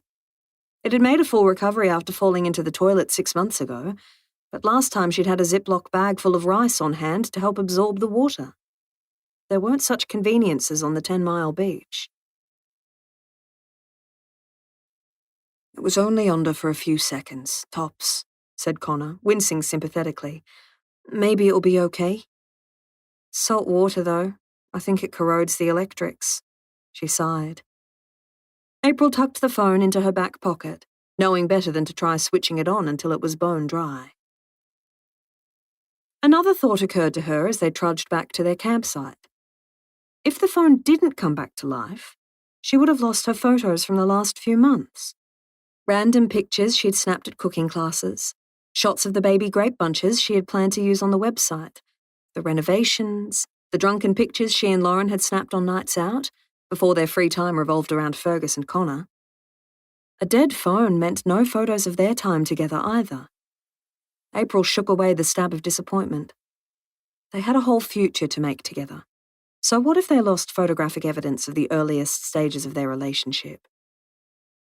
But as she wrapped the phone in a tea towel and sat it on the dashboard of the car, she hoped it wasn't an omen for her and Connor.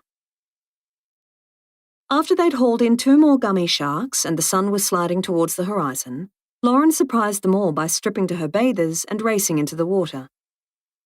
You realise it's the middle of winter, Connor called, and there are bitey things swimming around in there, Fergus added. Lauren squealed as the waves crashed against her, but then she ducked under the next wave, emerging with her hair slicked to her head. It's glorious, you'll see, she said. Connor turned to see April, who had been wearing shorts all day, pulling off her jumper, a devilish grin on her face. Last one in's a rotten egg, she said, dashing past him in an aqua 2-piece that perfectly matched the water, with Mishka hot on her heels. A little more shrieking and then she was under too, swimming to where Lauren was floating, just her toes and head above the water. Fergus secured his rod in the plastic holder he'd fashioned from polypipe and all thread and wandered across, meeting Connor's ambivalent gaze with a cheerful shrug. I guess it's on par with most of our summer days, he said. And remember, they're gummy sharks, not a tooth between them, Fergus added, shucking his t-shirt before joining the girls. Connor relented, wading into the brisk water. Once his body adjusted to the temperature, he realised it was warmer in the ocean than out, and lingered in the sea with April after Lauren and Fergus had returned to shore. You make it look easy, he said, leaning back and trying to float as effortlessly as April. A mouthful of water made him splutter, and he quickly returned to his feet. It's more buoyant than a pool, April said, flipping onto her side like a seal and diving under with a splash. She surfaced just millimetres from him, all thoughts of sharks and vineyards and cooking disappearing as her cold body met his. Connor lifted her up so her legs straddled his torso and her arms linked around his neck. He'd liked getting to know her body slowly, and after weeks of canoodling and taking things more slowly than any previous relationship, he now had a fair idea of the type of touch that made her breath quicken. He kissed her neck, tasting the salty tang, smiling as a little half-moan, half-sigh escaped her lips. I don't know about you, she said, unwrapping her legs from around his waist and jumping so the approaching wave went under them instead of over them. But I kind of wish we were staying somewhere a little more deluxe tonight. He laughed, reaching for her hand. She didn't have to spell out exactly why she wanted a plush bed, and he didn't have to nod or verbally agree. His body was quite capable of broadcasting his wholehearted agreement to such a plan. But there was no question of ditching their inaugural beach fishing trip when Fergus had spent weeks arranging it, taking into account the tide, the full moon, and their other commitments. Mind you, April said, her hands tracing a tempting path from his ear to his collarbone, those sand dunes have grassy sections, and I did pack a towel big enough to wrap an elephant. Connor shook his head. One more day isn't going to kill us, surely. It had seemed like the smart thing to say, something a gentleman would mention. But as Connor shifted in his swag that night, trying to get comfortable, he regretted his chivalry. It was ridiculous, really. The ocean air, lapping waves, and a day in the winter sunshine should have been the perfect recipe for a sound night's sleep. But longing kept Connor wide awake. What's a little sand anyway? And really, what are the chances of bumping into a deadly snake in the throes of passion? He reached for his phone. The bright light lit up the inside of the borrowed swag, and he squinted against the glare. Just after 2 a.m. With a yawn, Connor crawled out of his swag and walked to the edge of the water. He had just located the Southern Cross when April silently appeared beside him. Can't sleep either? April's voice was a whisper, and the way she grinned made his temperature rise despite the freezing night. Putting a finger to her lips, she tiptoed back to the camp and returned with a towel. Hand in hand, they walked until the coals of the campfire were barely visible, and climbed the sand dunes until they were hidden by the native grasses. Their lovemaking was gentle, her body warm against his in the cool, cloudless night. And when they returned to their swags an hour later, he fell almost immediately into a deep, sated sleep. Seagulls hovered, watching for unwanted food or unattended bait buckets as they packed up their camp the next morning. No chance of scraps with her around, is there? Lauren said, noticing Mishka sniffing around the campfire before racing up and down the beach when the curious birds got too close. Hard to think she'd be hungry with a belly full of bait, said Fergus, shaking his head as he slotted the fishing rods into the welded bull bar attachment and tied the tips to the ute's roof racks. I hope for April's sake that she doesn't bring all that squid back up on the drive home. Lauren wrapped her arms around his waist and planted a kiss on his cheek. It's not like you had any room in the esky for more fish, she teased. 5 sharks will keep us fed for months, and that's after you've given some to your workmates. In fact, Mishka was probably doing you a favour with the mercury levels and all that. Fergus rolled his eyes, but gave her a good-natured smile. April was just grateful her dog hadn't eaten the hook, sinker, and bait. Whistling for the retriever, who was now rolling in a clump of seaweed, she spotted Connor halfway up a sand dune. He was photographing something, and she remembered with a pang that her phone was most likely knackered. "Sorry," he said, half jogging, half sliding down the dune. "I found an echidna in the scrub. They're so cool. Way different to a hedgehog. I got about 100 photos. Wait until my sisters see 'em." His relationship with his little sisters was touching, and she could imagine his photo updates were always eagerly received. "We're almost packed up," April told him.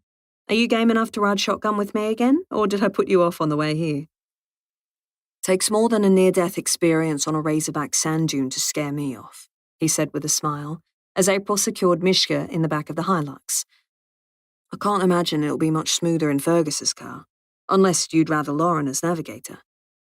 "Jump in," April said, doing a final lap around the ute to ensure their swags and eskies were strapped in tight.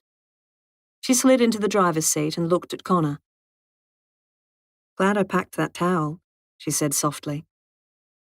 With a smile, he draped an arm over the back of her seat, and she felt like maybe, just maybe, this had been the perfect weekend.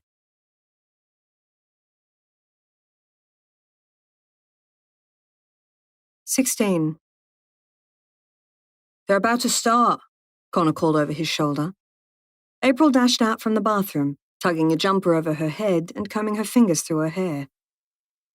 "If I'd known I was meeting your family for the first time tonight, I would have made a bit more of an effort." "You don't need to stress," he assured her.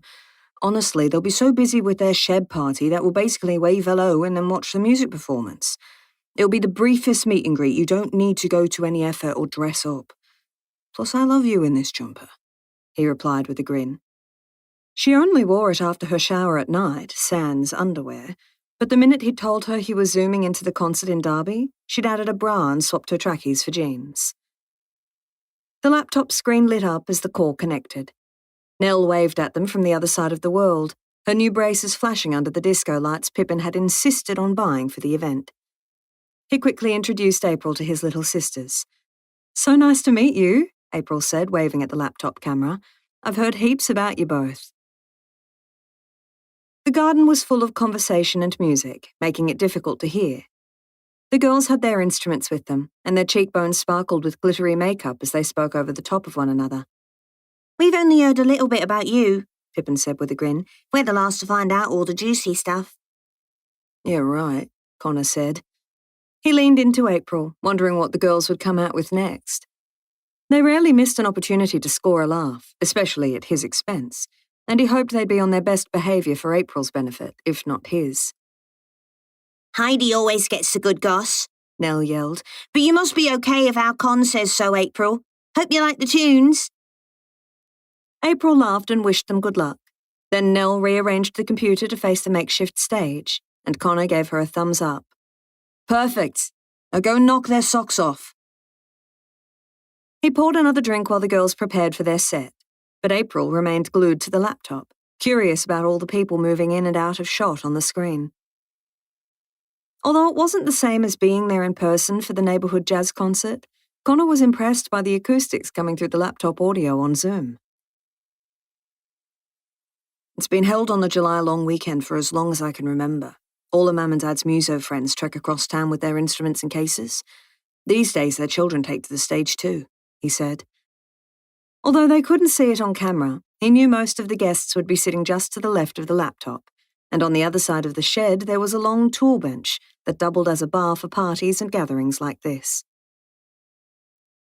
His toes began tapping to the music the moment Nell started on the tambourine. His knee jiggled as Pippin joined on the drums, and by the time Heidi came in on the slide trombone, his whole body was swaying to the bluesy track he'd helped them choose for their opening song. April glanced at him with a smile. "If you were home, would they rope you into performing too?" Connor shook his head. "I was up on that stage the moment I could reach the foot pedal, but I haven't played since." He trailed off. For the last 5 years, he'd found excuses to either avoid the party or the spotlight. But now that he was watching his sisters put on a show from 10,000 miles away, he could see he'd been missing the point. It was all about the joy and the music and the togetherness, not about the precision of the musician or the quality of the sound. The girls stopped for a brief break, and Connor saw his dad appear in front of the laptop camera. "How's our boy?" Jock asked, bending down so the laptop was at his eye level. "What did you make of the first two songs?" "Fabulous," Connor said, raising his voice over the background conversation. "They've been practicing." It wasn't the perfect time to introduce April, but she was sitting beside him, smiling expectantly. So when Jock finally worked out how to change the laptop camera back to him and Sharon, instead of filming the stage, Connor quickly chimed in. "Ma'am, Dad, this is April." "Lovely to meet you both," April said, sitting up straighter. Sharon and Jock's heads were jammed together, so close to the screen that Connor could see his mum had penciled in her eyebrows, and was even wearing eye makeup for the occasion. She cupped her ear. "Sorry, it's so noisy in here." April's voice was loud in Connor's ear as she repeated herself.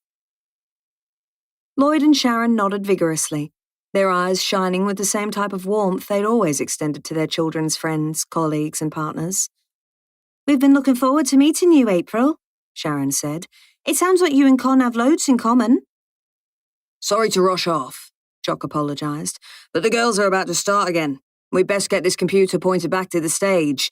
Then Frida's up on the hurdy-gurdy at 1 p.m, added Jock, swivelling the laptop around again.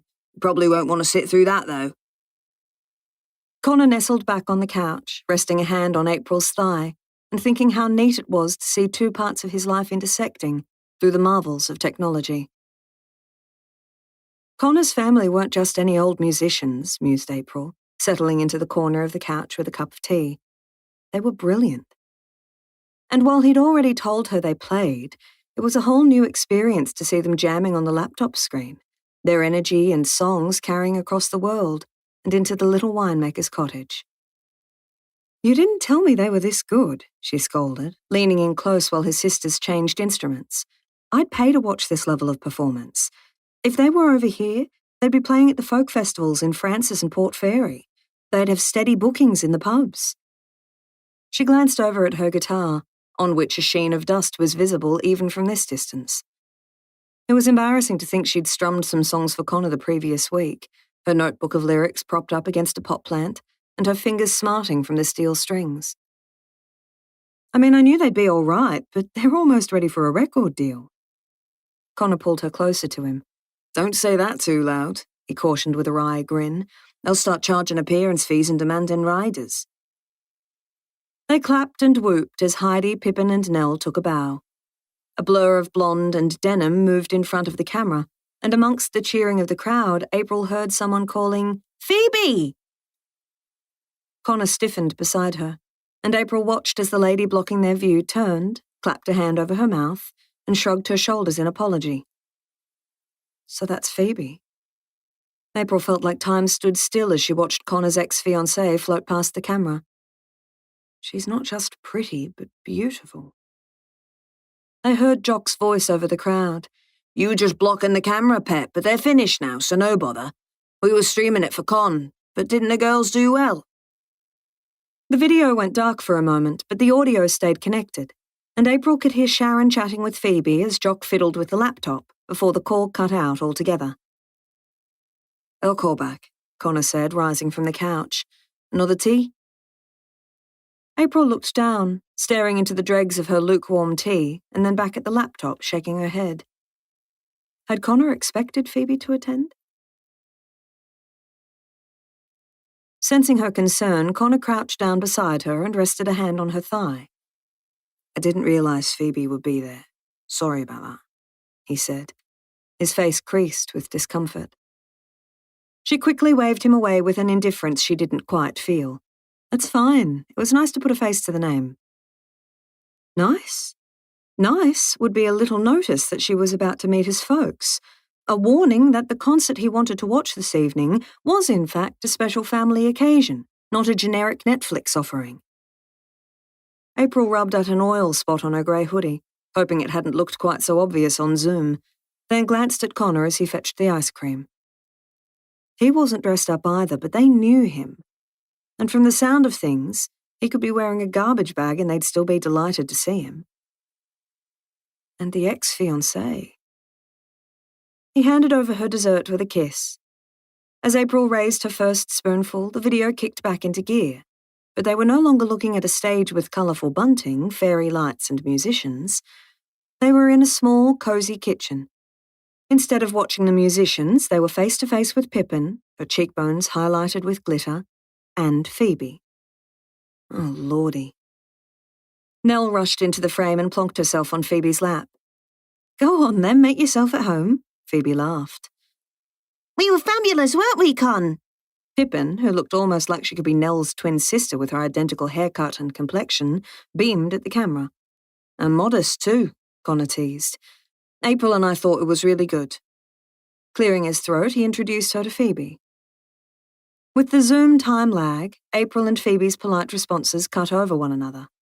Sorry, said Phoebe. You go. I was just going to say the girls were amazing, added April.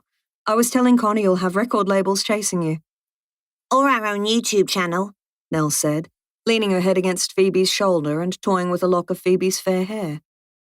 April watched, her stomach in knots at the easy familiarity between the three of them, as if Connor's ex-fiancée were another sister. While Phoebe made gracious conversation, looking completely unperturbed about this chat with her ex-fiancé and his new girlfriend, Nell twirled the lock of her hair, using it like a paintbrush against the back of her wrist, then slotting it above her top lip like a mustache, and finally tickling Pippin under the chin with it. Would you stop that? Giggling, Phoebe reclaimed her hair and swatted Nell away with an indulgent smile. She obviously only gets her mischievous side from her big brother. How's everything going in Australia, then? April sat back, eating her ice cream slowly as Connor filled them in, wondering why he had never mentioned that Phoebe Lawson was still well and truly part of the Jameson family. Would bringing it up seem churlish? April pushed the idea to the back of her mind, where it belonged. They're terrors, but I miss 'em, Connor said later when they were preparing for bed. Pippin's getting sharper with her comebacks, and I'm sure Nell's grown an inch since I've been gone. She'll be taller than Mam by the time I get back. April paused at the bathroom sink, her mouth full of toothpaste foam. When I get back. While she knew his visa was only for 2 years, neither of them had spoken about what would happen after that point. It felt too early in the relationship to look so far into the future, but maybe it was a conversation that needed to happen sooner rather than later. Live a little, she told herself, determined to cross that bridge when she came to it. They seem sweet, April said, climbing into bed and switching off the light. And they're amazing musicians. Connor rolled onto his side towards her, draping an arm over her midriff and resting his head in the hollow under her shoulder. Sweet. They're terrorists disguised as teenagers. Don't let them fool you. They liked you too, he murmured, yawning. He fell asleep quickly, but after an hour of chasing her thoughts around her own head, April gently eased out of bed, grabbed her Ugg boots and dressing gown, and crept into the lounge room. Mishka's tail thumped against the floorboards, but she stayed on her bed, watching as April flicked on the lamp and fired up her laptop. It didn't take long to find an internet trail for Connor's ex-fiancée, and while her social media was set to private, April found a press release on the Royal Derby Hospital website. There was a photo of Phoebe in the hospital courtyard in her blue nurse scrubs, accepting a BBC Radio Make a Difference award for her outstanding contributions to healthcare. April read on, finding it hard not to admire someone who, according to the article, went above and beyond for her patients, staying late after shifts to ensure patients were okay. A little further down the search results, she found another few articles celebrating the shortlisting, with one headline calling Phoebe 1 in a million, and then an article Phoebe herself had written for her former university newspaper, encouraging students to strive for great heights in their profession.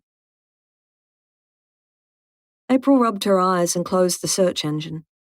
Phoebe, she surmised, was a nurse who saved people's lives day in, day out, who was already so beloved by the Jamesons that she was buying Nell and Pippin pets that might live more than 20 years. It was a lot to take in. A small red icon popped up in her emails as she stared at the screen. April clicked on the new item in her inbox, expecting it to be a power bill or coursework from the Destination SA program, and it took a few moments of blinking at the screen before she realized what it was. Her frown slowly changed to a smile as she reread it. A booking. Their very first guests for Kookaburra Cottage were booked and paid for, checking in on the 31st of December and out on New Year's Day. April felt a rush of delight wash over her. Our first booking. Thank you, Mr. and Mrs. Henderson. A note at the bottom of the booking form made her smile widen. A 40th wedding anniversary surprise, booked by the husband. And who said romance was dead, Mishka? She said, turning off the computer and lamp before giving the dog a goodnight pat and slipping back into bed. Geraldine sent a group text message to the cooking class students on Friday, and when Connor's phone pinged in his pocket, he was standing by April's side in the vineyards, guarding a picnic rug from the ants, flies, and a golden retriever with a nose for trouble, who had already slipped her collar twice during the carefully styled photo shoot. Oh, this angle's much better, said April, twisting her body so the phone camera was tilted to the left, with a cheese board in the foreground, a bottle of wine and half-filled glasses of Lacewing Estate Chardonnay just behind it, and the whole scene framed by the grapevines near the cottage. Maybe we'll just shift the wine glasses to the left side of the bottle so they don't cast shadows on the strawberries, she said, tweaking the props and then retaking the picture.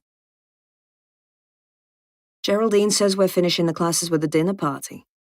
Connor read the text message out loud to April, which wasn't easy with Mishka tugging on her lead, eager to sample the brie that April had drizzled with honey and topped with walnuts. A dinner party? Who would have imagined it, us cooking a dinner party? At least we'll be in forgiving company, she said, shifting the platter. After a couple more shots, they carted the makeshift set back into the winemaker's cottage to enjoy the gourmet nibbles and review April's photos. Dropping your phone in the ocean was a masterstroke, Connor said, admiring the sharp, perfectly styled images. He knew they'd be uploaded to the website before the night was through, and if the last fortnight was any indication, April would set up another few tableaus over the weekend too. It wasn't just the high-spec camera on her new phone that made the website shine, it was the attention to detail April had used when fitting out the B&B, and the way she applied that same attention to detail to the styling and photography. You'd never know the splashback isn't grouted yet, he said, admiring the close-up she'd taken of a basket of freshly baked muffins on the kitchen's concrete benchtop, the background strategically blurred and the angle just so, keeping the telltale signs of construction out of the scene. I know, right? April snuggled up beside him, clinking her glass against his. Here's cheers to a renovation that's almost done, bookings that keep dribbling in even though we're not open for another month, and good friends. End of CD 6.